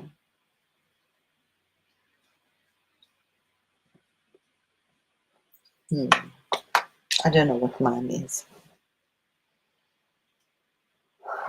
Okay. Okay, and salt, yes, it says it's mineral absorbing, like magnesium, calms nerves, relaxes muscles, and supports skin health. I would think it would be, um, you must probably need magnesium, and maybe, but do research. I'm not a doctor, and I'm just off the top of my head just thinking if you took kelp tablets, that might help.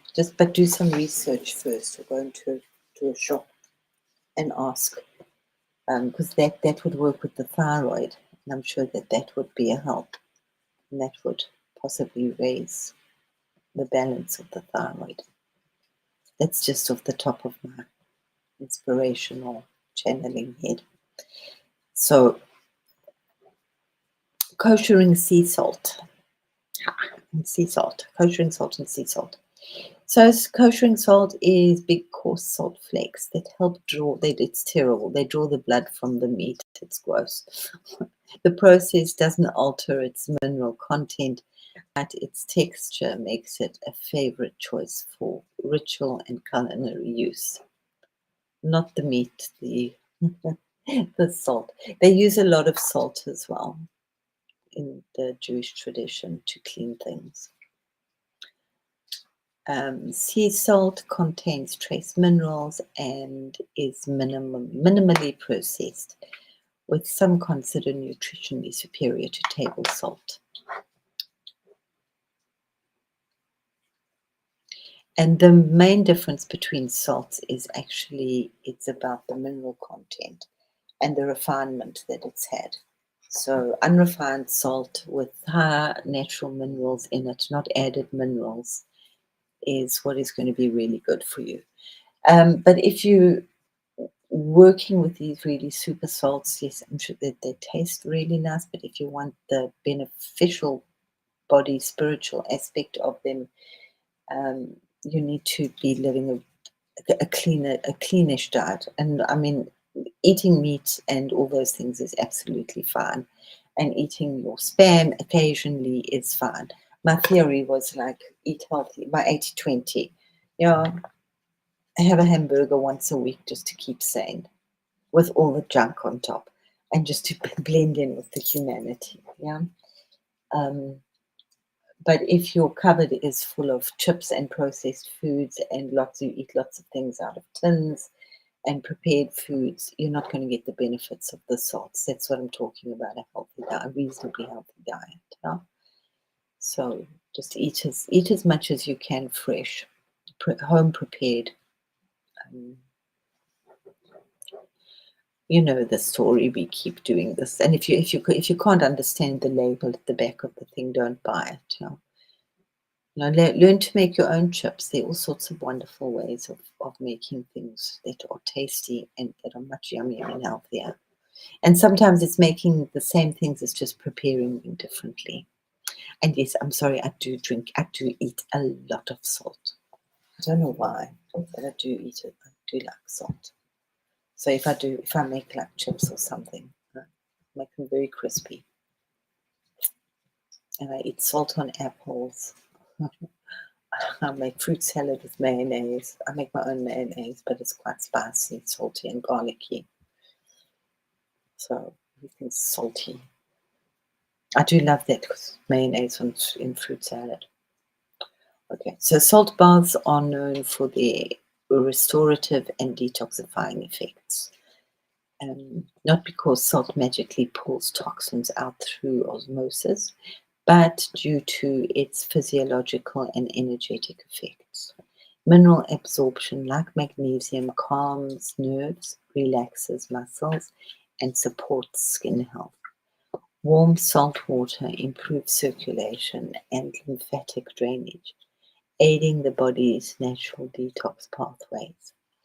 Many traditions believe salt energetically clears stagnant energy and purifies spaces, which we know it does. But it's also the talking about it. Okay. Then we started to get into Edgar Cayce.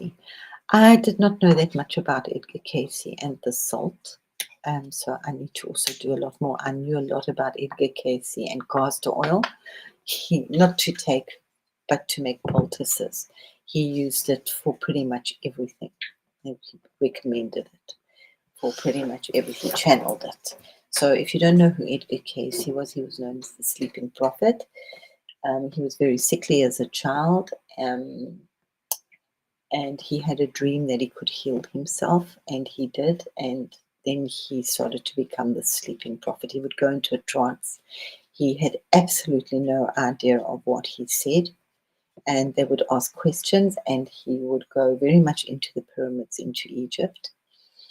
And he had this, a scribe would write down everything, the sessions that he said. He was a very, very devout Christian person, so it was like also quite like weird for him. He did not live healthily. He lived on cigarettes and fried chips. During the war, he was known obviously as healing, and he would go into a trance or use some of the information that came through to prescribe for specific illnesses and ailments for people.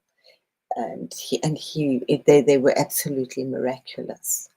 He a lot of the things he got from the inner temples, that were written in the temples in Egypt. Pretty much every illness and ailment was covered there.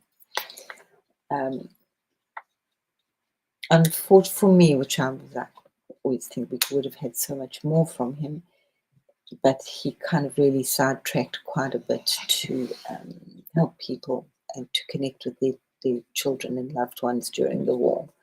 And that's just people, that's just their selfish agendas and not looking at the bigger picture. Very few people do that. So it's like, whatever. Our favorite topic is me, Me, myself, and I is our favorite topic we have. What about me? What about me? But at the same time, know thyself, and then you shall know the world. Yeah, so he was a very interesting man. So there's quite a bit he's written that you can, and obviously the internet is getting quite full of his stuff at the moment as well.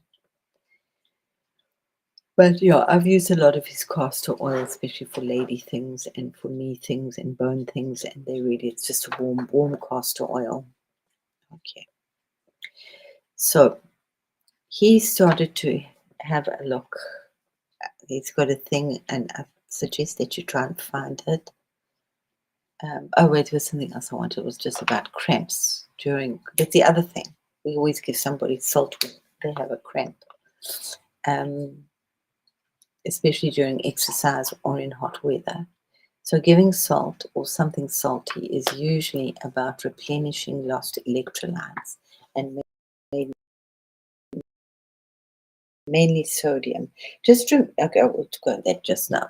So here's why it works. Okay, so muscle contraction and nerves again of this beautiful stuff called sodium, potassium, calcium, and magnesium in our body. Sweating can cause significant sodium loss, especially in hot climates or during intense activities. If sodium levels drop too low, you have hypoextremia, nerve and muscle cells can misfire, leading to cramps, weakness, or dizziness. A small amount of salt, or better, an electrolyte drink, restores that balance, allowing muscles to relax and function normally. Not all cramps are from the low salt, and it's usually also, we would just do, in the old days before you had all those electrolyte solutions, we would just have a cordial with sugar and salt in it. So that usually works as an electrolyte. Obviously, it's lacking a lot of the minerals, so we can do a lot better. But in desperation, sugar and salty water is going to work. Okay. And also, that's really interesting that the body is not into water. So when you dehydrated, they don't put water into you, they put electrolytes. So there's a whole big school. And long ago, somebody said to me that we shouldn't really be drinking water. We should be getting all our water from our fruit and vegetables. We're a long way off from that. So don't say we don't need to drink water. But the thing is we're drinking way too much water. We should be drinking more, not fruit juices, because they've got way too high sugar content in them. But coconut water is excellent. That's the proper water to drink. And cucumber juice, cucumber water, because they're like 99% water. Cucumber is absolute miracle food. Okay, or watermelon. But that is what you should be drinking as water, or as a part substitute, eating lots of watermelon, drinking watermelon juice, cucumber juice as a not a substitute for water, but as a, you know what I mean, so that you don't drink, you're getting a lot of hydration from that, because it's H320, not H2O, it's H3O. And that was hugely the work of Dr. Salebi. He worked a lot with also those thingamajiggies, the sea moss. Yeah. Okay. So yeah, it's not just the salt, but it was, just like same as if you have a big shock, just give her sugar water. I think we still do those like basic things, because not everybody's got rescue remedy on hand. Everybody in Germany here carries like what's that sugar called? I can't think of that sugar. Glucose in their bag. They like their glucose here.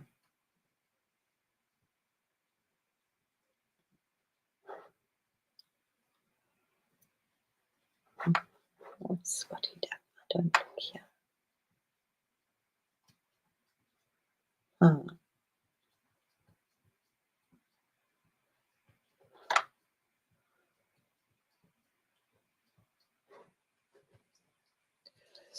Yeah, Angela, that's all. Like sometimes we want that dizzy lightheadedness, so that we can like quantum jump somewhere else.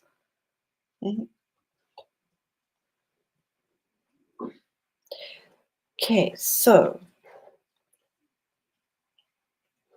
I'm going to definitely do more of the salt thing now that we've see, still more. That salt was considered sacred and linked to preservation and vitality by the ancient Egyptians. Laborers, workers on the pyramids or wherever they were sometimes given salted bread or brined fish in the heat, not just for taste, but to prevent fainting and muscle spasms under the desert sun. The Roman legions, the soldiers, carried a daily salt ration, or their salarium, because they knew that marching under the Mediterranean sun without salt meant cramps, weaknesses, and slow death. Officers even noted that men marched stronger after brine, not wine, brine. The Japanese fishermen in coastal Japan, they often carried salted plums, those yummy umabushi things, both for flavor and for the ability to keep muscles supple during long days at sea, because you're not moving around. The sour salty combo replenishes minerals and stimulates saliva, keeping the body hydrated. And African desert traders, the caravan traders crossing the Sahara, would chew on small balls of salt mixed with dried dates. The sweetness helped the salt absorb, and the combination gave them the endurance to keep walking under that brutal sun with heavy loads. In European folk tradition, in parts of rural Eastern Europe, when a farmer cramped during fieldwork, someone would run to fetch a pinch of that good old salt. And most people would keep it in a little pouch. You didn't like have it in the house or in a little box around your waist with the lock and key. They believed it drew out the knot, a mix of folk wisdom and real sodium replenishment. The Polynesian navigators, the sailors sometimes drank a very diluted saltwater solution if cramps set in during long voyages. It was said to remind the body of the ocean, symbolically returning the body to the primordial salt water it came from.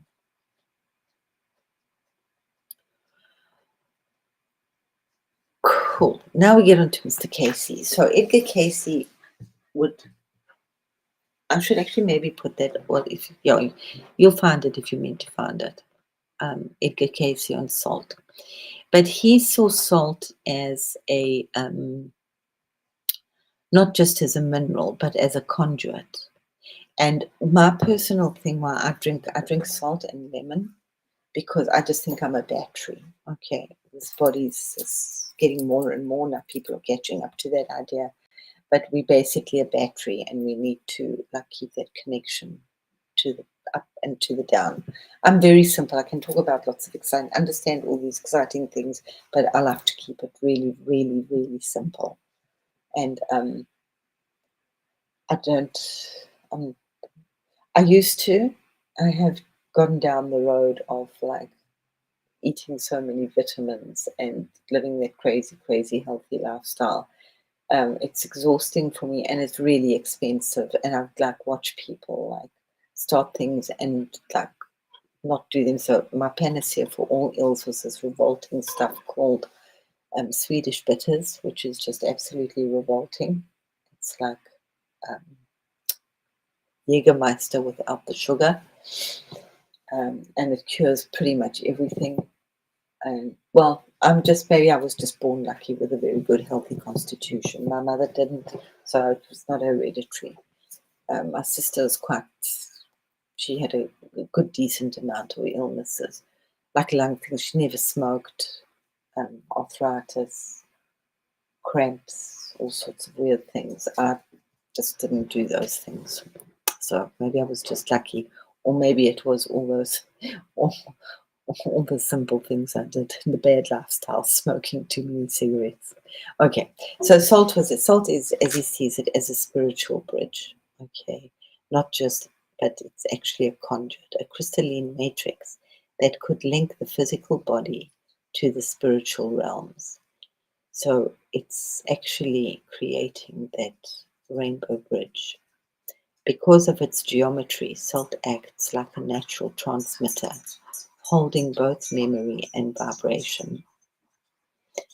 Just as crystals can store data, salt can store the story of water, light, and life that has passed through it.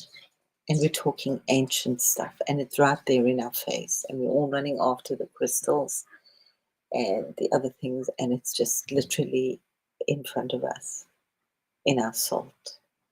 Okay.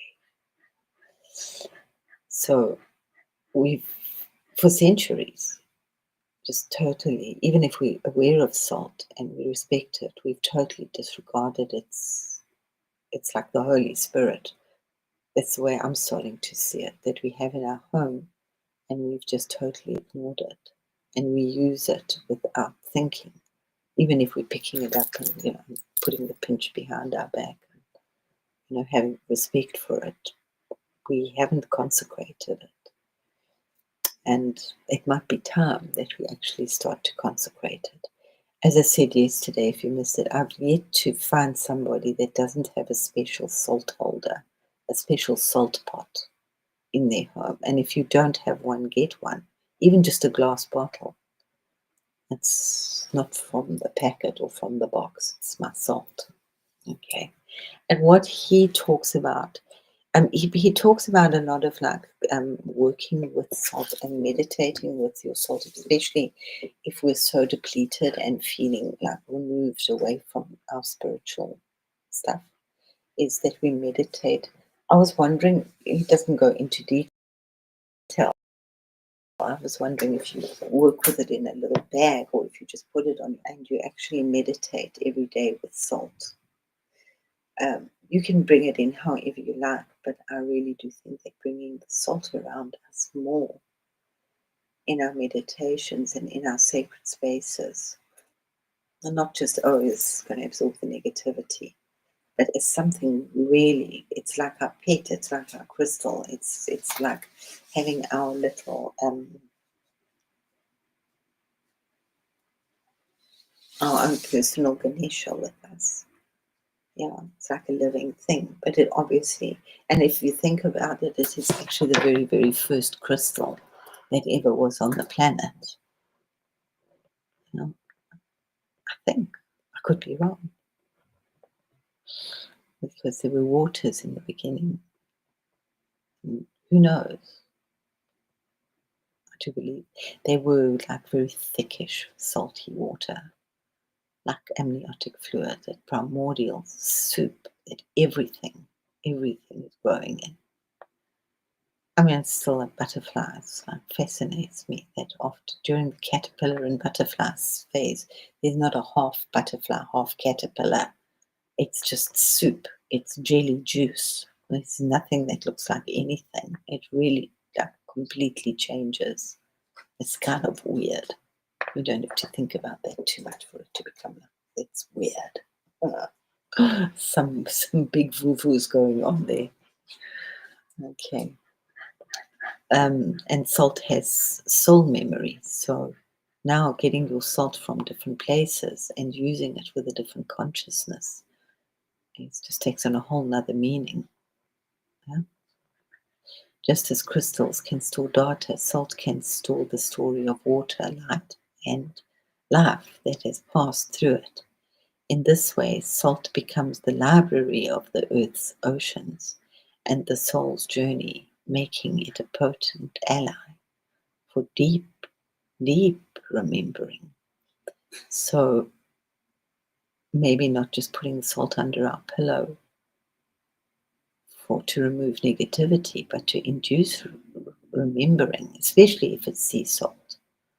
So all those things that I'm going on about sea salt, I mean, they're good things to know, but they just take on a whole, for me, take on a completely new meaning now.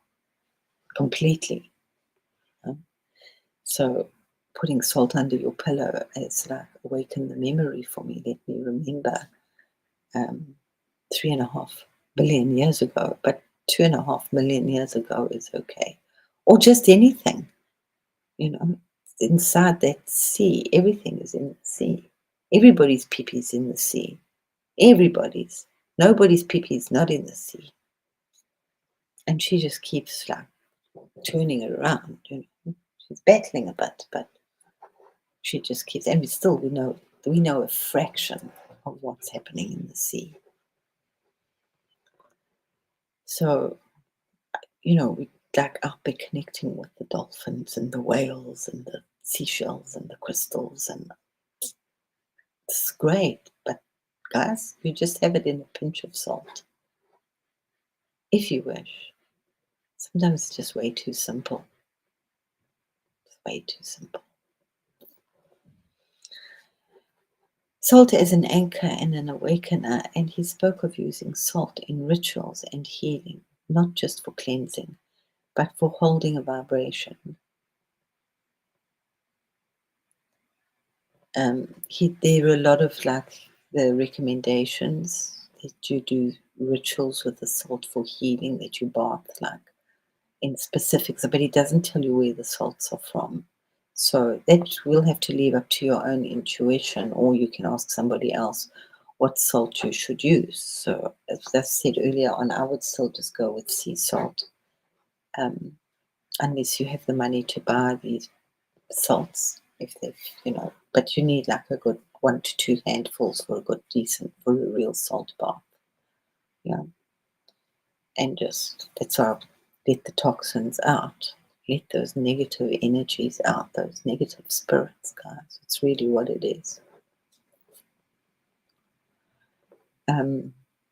It's not like anybody's putting them on you. It's just that everything is a living thing. So we give it life and they become elementals. They're alive. Everything's alive. Everything is. Almost everything. But it's holding the vibration and anchoring an intention so it doesn't drift away. Salt could also be awakened, a latent spiritual capacity, especially when used in water rituals or sacred bathing.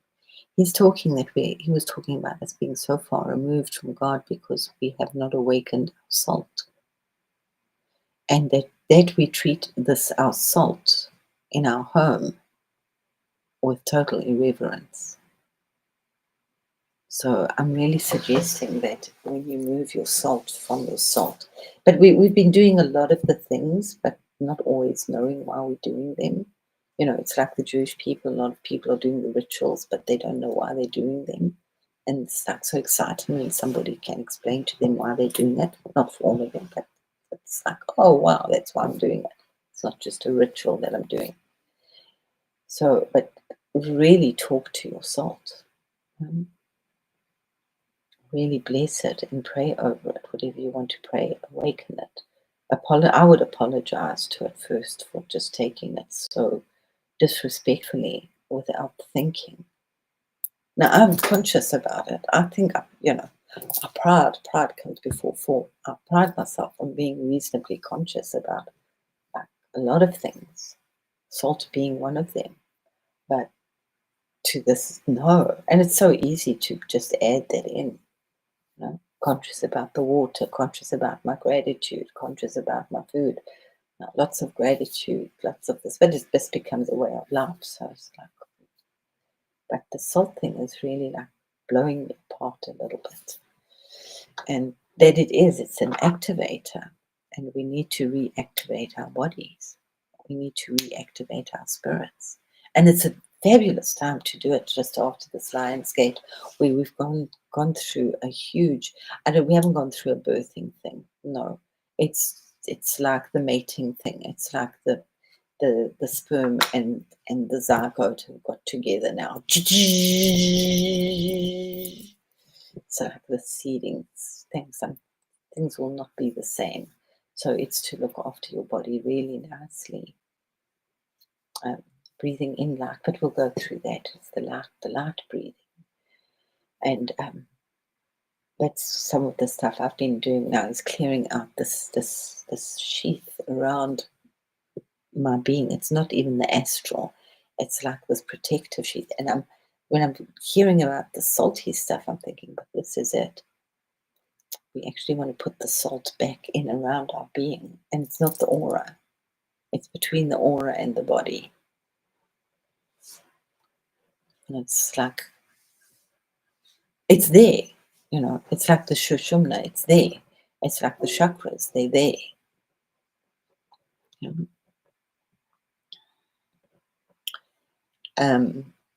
Yeah, but that we have literally stripped salt of its sacredness by refining and bleaching it and removing its minerals. It's not just nutritionally harmful.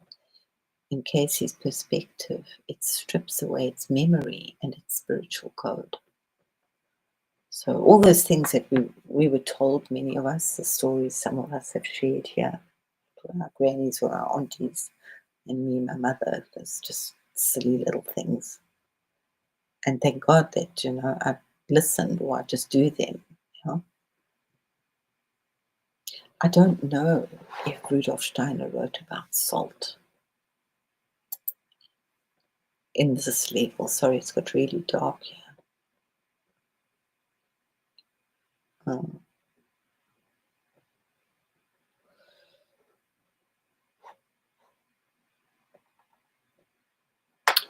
So, and the other thing, and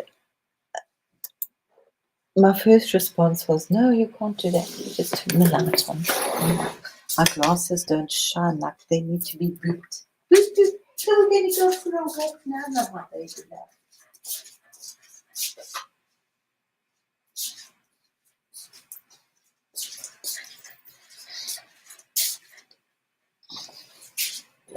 We so easily drink a sweet drink. I might do a thing on sugar one day because there's a lot of stuff we don't know about the slave trade and sugar and alcohol and the islands where sugar came from, because sugar definitely didn't grow in Europe. That's for flipping sure. Nor did coffee and nor did cocoa. But what was it? They used to 1.3 kilos of sugar a year in the 1800s, and now your average American family has 1.3 kilos of sugar every 11 days. That's like scary stuff. So we've done the same with salt, We've just eaten so much of it. But as I've said, we don't think twice about really having a sugary drink. So when I say to you, have a drink with salt, and this is like where you could use some of those wonderful salts, and you don't need much. It's about a half a teaspoon, tip of a teaspoon. But do be careful of your blood pressure and all of that, okay? But it's like hot water with a little bit of salt, pinch or two, big pinch of salt. And drinking that as a very quick drink to awaken your we eat soup, that's salty. Okay, so we drink miso, that's salty.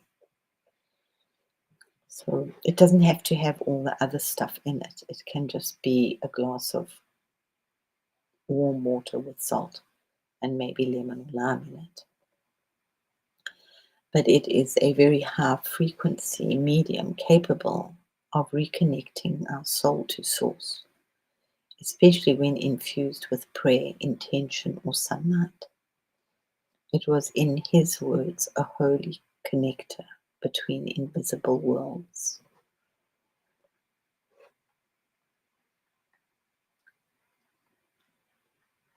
So, a salt meditation, and of course, the memory of tears. Yeah. So there was this, I don't know, it was somewhere in a store in South Africa, and it's like baking bread with bitter tears. So a lot of I think a lot of women were unhappy, and they would cry while they break their bread, and the bread would be bitter, and food just didn't taste good. Yeah, when people cook with unhappiness, and that's also back to our tears, that they are very salty yet again, and they have a very happy tears have completely different composition to sad tears, or the tears that just run out your eyes because you've been playing with the onions.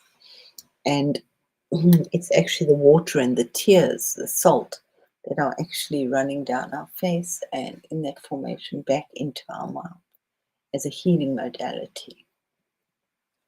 Mainly when we're sad, we don't notice those happy tears, those are just splatter all over the place.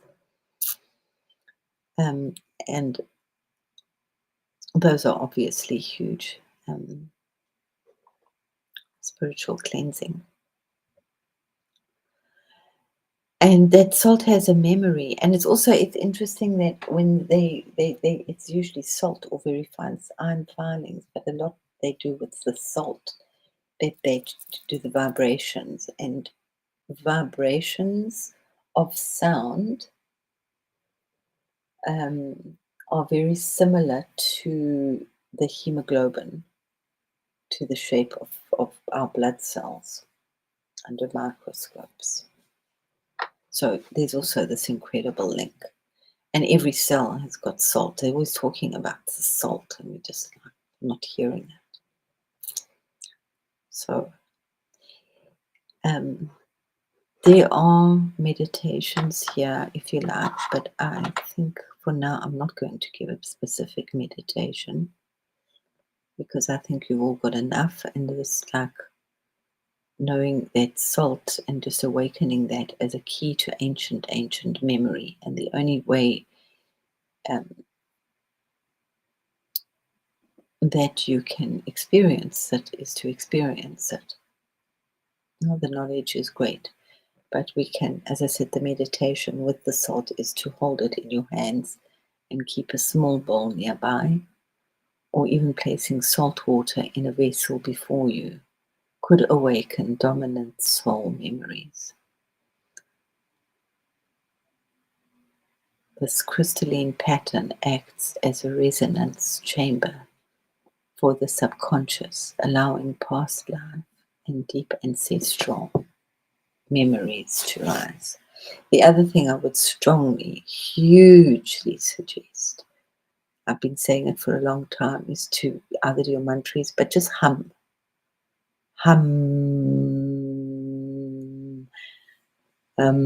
Even if you're humming a tune or a song, but get that hum and really feel it in your body, because it's loosening the crystal deposits and the crystal salt deposits that have gone into our chakras, into our kidneys, our livers, everywhere. Okay. That's also just interesting. You know that holy water it's salt water. They mix salt water with it. So when the priest he prays over it. But they know, or I don't know if they know, or if they know, or if they've forgotten. Cymatics, yes, thanks, Scotty boy. So holy water is salt water, and then the priest blesses it. But if you taste it, it's salty. So and Chloe, is Chloe here? Hello, Miss Beautiful Chloe, wherever. Oh, there she is. Hello, Chloe. Oh, yes. Josh, come deliver to us. We all want food.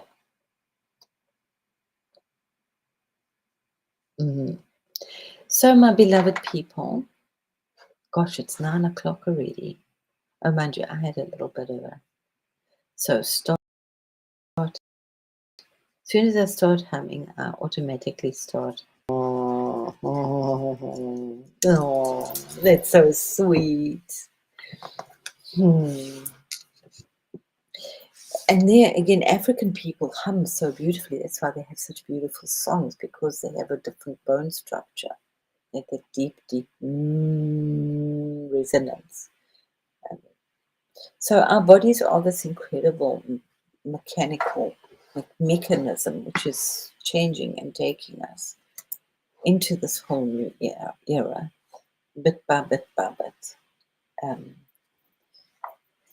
So I would strongly suggest that you definitely bring in the salt, not just as the earth. You know, often we would bring it in as a representation of the earth, as one of the 5 elements. But this, as you can know, is a lot more than that. So I'm just like totally overwhelmed about how sea salt, obviously body of salt, but sea salt, just plain sea salt, anywhere would hold all the memory in it. Obviously, from different places, you can get as specific as you like. So, and also, I mean, I like to work with the Alexander the Himalayan salt because it's here and it's quite cheap. It's cheap. I'm cheap, hey? I'm really cheap. No, because I use so many amounts of it.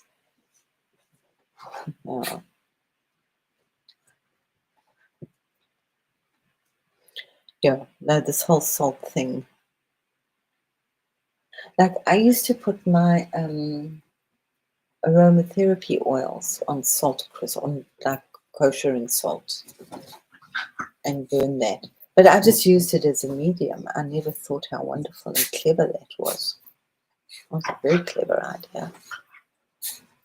Instead of in the water, because then I would forget the water and it would splatter all over my house. Splat, splat, splat.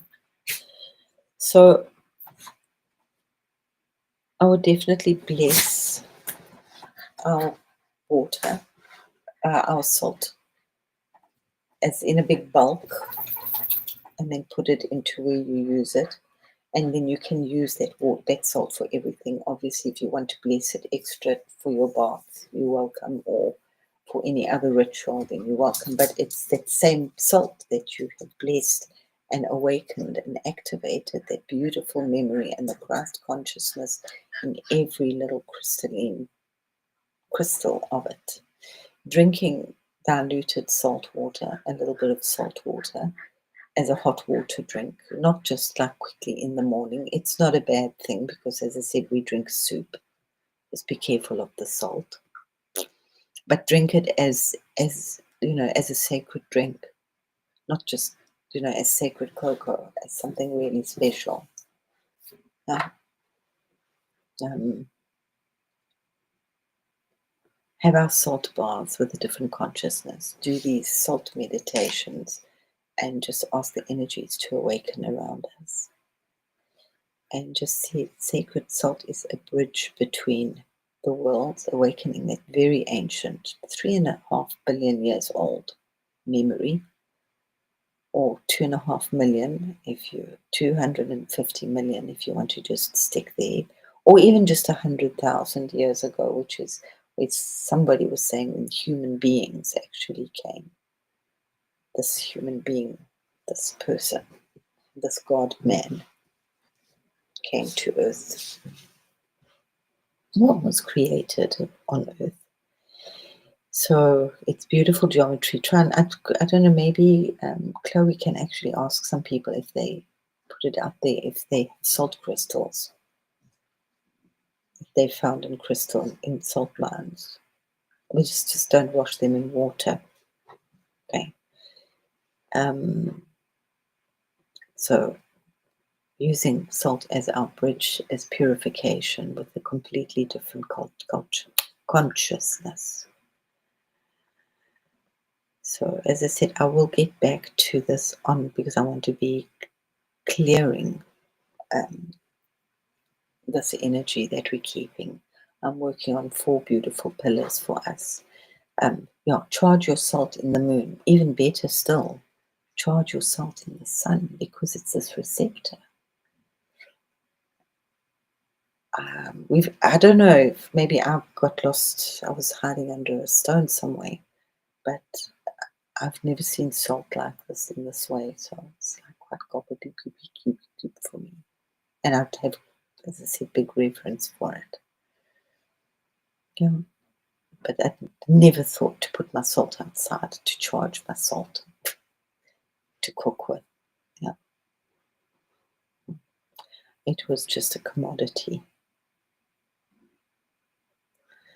And it's also, Casey was also looking at salt as clearing out huge amounts of trauma because it sits and stagnates in our body. So also using the minerals and as I said, salt will definitely keep flushing your body out. So we don't want stored trauma to be anchored in our passageways. We want clear salt waters, clear waters, holy salt to be going through. It's also, that's why we're bathing, it's a dissolver of spiritual debris, because these things are very sticky and hook onto us, especially us poor people in the West. And then don't forget the vibration mantras, especially if you want to do them your rum, or what is it? Lam. Chloe was doing it so beautifully. But we're getting a lot to do again. Lam, vam, ram, yum, hum. But we've been doing this for a long time. It's just doing the same thing, but with a different consciousness.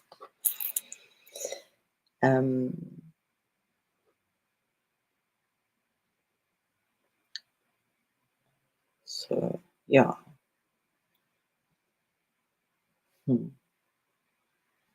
I think we shall talk about that another time with the chakras and hooking onto things and this trauma release and moving through this. There's always, every day is going to have its little bits of trauma for us. but that we can just move through it a lot easier and move on to things. As I said, I'm going to put lots of people out of business in my work, in what I do. There will be no food, no big shops. We just need cars to get from A to B with a little bit of comfort and luxury. The way I'm working on not needing, can do my own aviation. So, okay. So let's just choose a bowl. One big thing for your salt activating ceremony. So just prepare our space and put our salt into a big bowl. Or you can make your little combination of salts, sea salt, and add a little bit of this and a little bit of that. Why not? Mix it up together, really bless it. Some ash, maybe from some beautiful thing that you burnt. Why not mix it all together? From rich Uncle Alfie, mix it all together. Place it on a clear cloth or an altar. Surround it with symbols of the 4 elements: the earth, water, fire, and air. And light a candle and bless the salt. The pure, you can put a little bit of water on it, just to awaken that memory, to unite the crystals of the water with the crystals of the salt.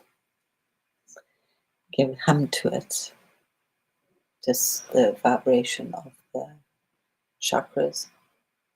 So you're singing all the rainbow colors into it.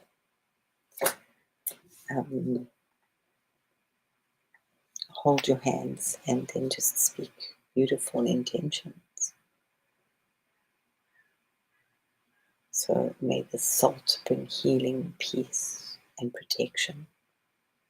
May it connect me to my higher purpose.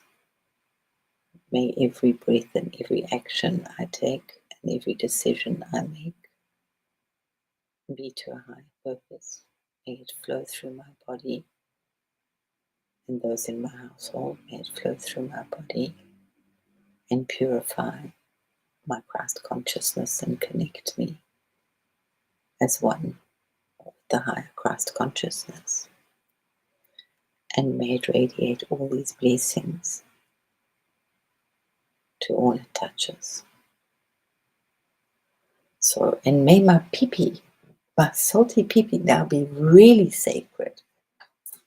I mean, wow, can you imagine what the water is?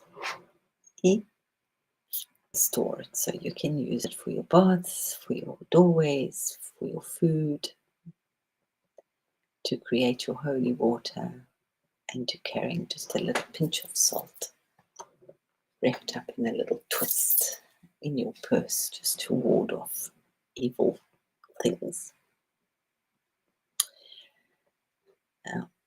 And he was also talking about then creating this generational salt. So that's why I spoke about that we never let the salt bowl go empty. But every time that you create a new one, you just keep adding all these prayers. So it's like your sourdough mix, for activator. So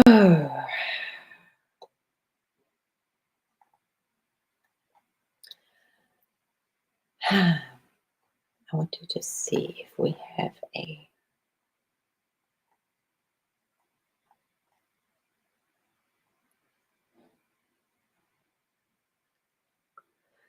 little blessing for the salt, and then I'm kind of spent for today. Beloved keeper of the first to our salt. I can put this, if you want, I can put it up on Discord. So, beloved keeper of the first crystals, elder of the deep, born from the tears of creation, I greet you. You who have slept in the womb of oceans, who have risen through the veins of mountains, who have moved across deserts like whispered stars. You carry the memory of all beginnings. In your sacred lattice, I see the geometry of the divine. In your taste, I taste the truth of life's waters. In your touch, I feel the bridge between the worlds. Salt, I call you awake. Salt, I call you blessed. Salt, I call you holy. May you draw out what is heavy and hidden. May you present what is pure and true. May you spark the current of life in my body and anchor the light of my soul in this world. As I bless you, you bless me. As I remember you, you remember me. It is done. So be it, so be it, and so it is.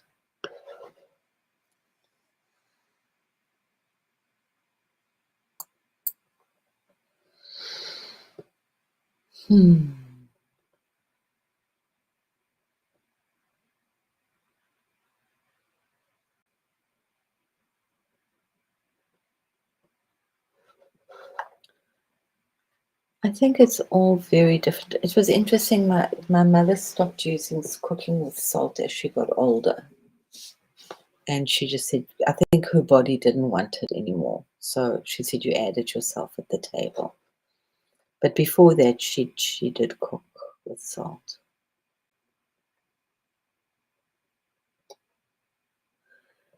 Thank you, everybody. So I hope and bless you and have beautiful days and have beautiful food. And remember your salt. I really hope that this has... I would say, I know I'm pregnant if I'm craving green, there's sort of like almost green tomatoes with salt. And salt and lemon, we crave it. Yeah? I mean, it's our bodies absolutely crave the salt. For some of us, I do anyway. To saltwater fish. Yeah, I want to have a look into that. It's like such a simple, obvious thing. Saltwater fish versus freshwater fish. I'm on an absolute mission with the salt right now. So I hope it's awakened at least a little something in everybody, that we will at least just look at salt differently, and bless it. I love this. It's just speaking about it is so sacred for me right now. It has awakened something really, and it's so obvious. It's so old. It's the oldest thing on the planet. It's salt. It's older than the mountains, guys. It's older than the trees. And it's the salt that we're eating every day without consciousness. And we didn't know. And I don't think it's not in the book of Essenes, because I would have picked it up there. Anyway, so I shall leave us to go and play with our salty tears and our salty dreams. And thank you so much for being here.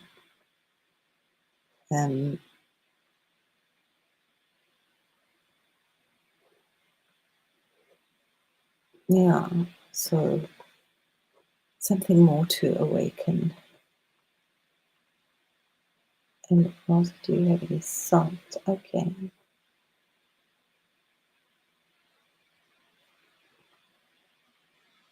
Okay.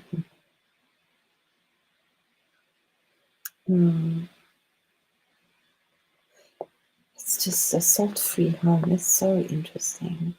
I know some friends of mine, his mother, I don't know what disease she got. And she went blind, and it was caused by salt, too much salt. It's very rare, and he has the genes. So that's like a sort of quite a few years ago, and he started talking. He was using the Maldon salt. And like he said it was difficult, but just like every week they would cut down their salt intake, in their cooking and everything, so that they would just like those really precious sacred flakes of salt. So we're doing it with this, but we didn't tip into this big, vast primordial primordial field. So, love you all lots, and we'll see you tomorrow, hopefully with PG. I do think I know he's got some beautiful, amazing stuff. He's also been blasting all over the universe. So, we'll see you hopefully tomorrow. So, I have changed my time. I do go live at 12:30, not at 12 anymore, but just watch for the time because PG might want it at 12. For me, it's different. It's at 6 o'clock at night for me. So it's evening time. So I love us all lots. Yeah. So I'm very speechless about the salt stuff. So I will pass on more to it. So we will see you tomorrow, and thank you all for being here. Love you, love you, love you all. And I look forward to hearing some more of Angela's beautiful songs. You sing like a little angel, a big angel, a big one in your light language. Thank you for that. Love it lots. So please, please, please, everybody, namaste and have a very, very beautiful afternoon. Thank you all for being here.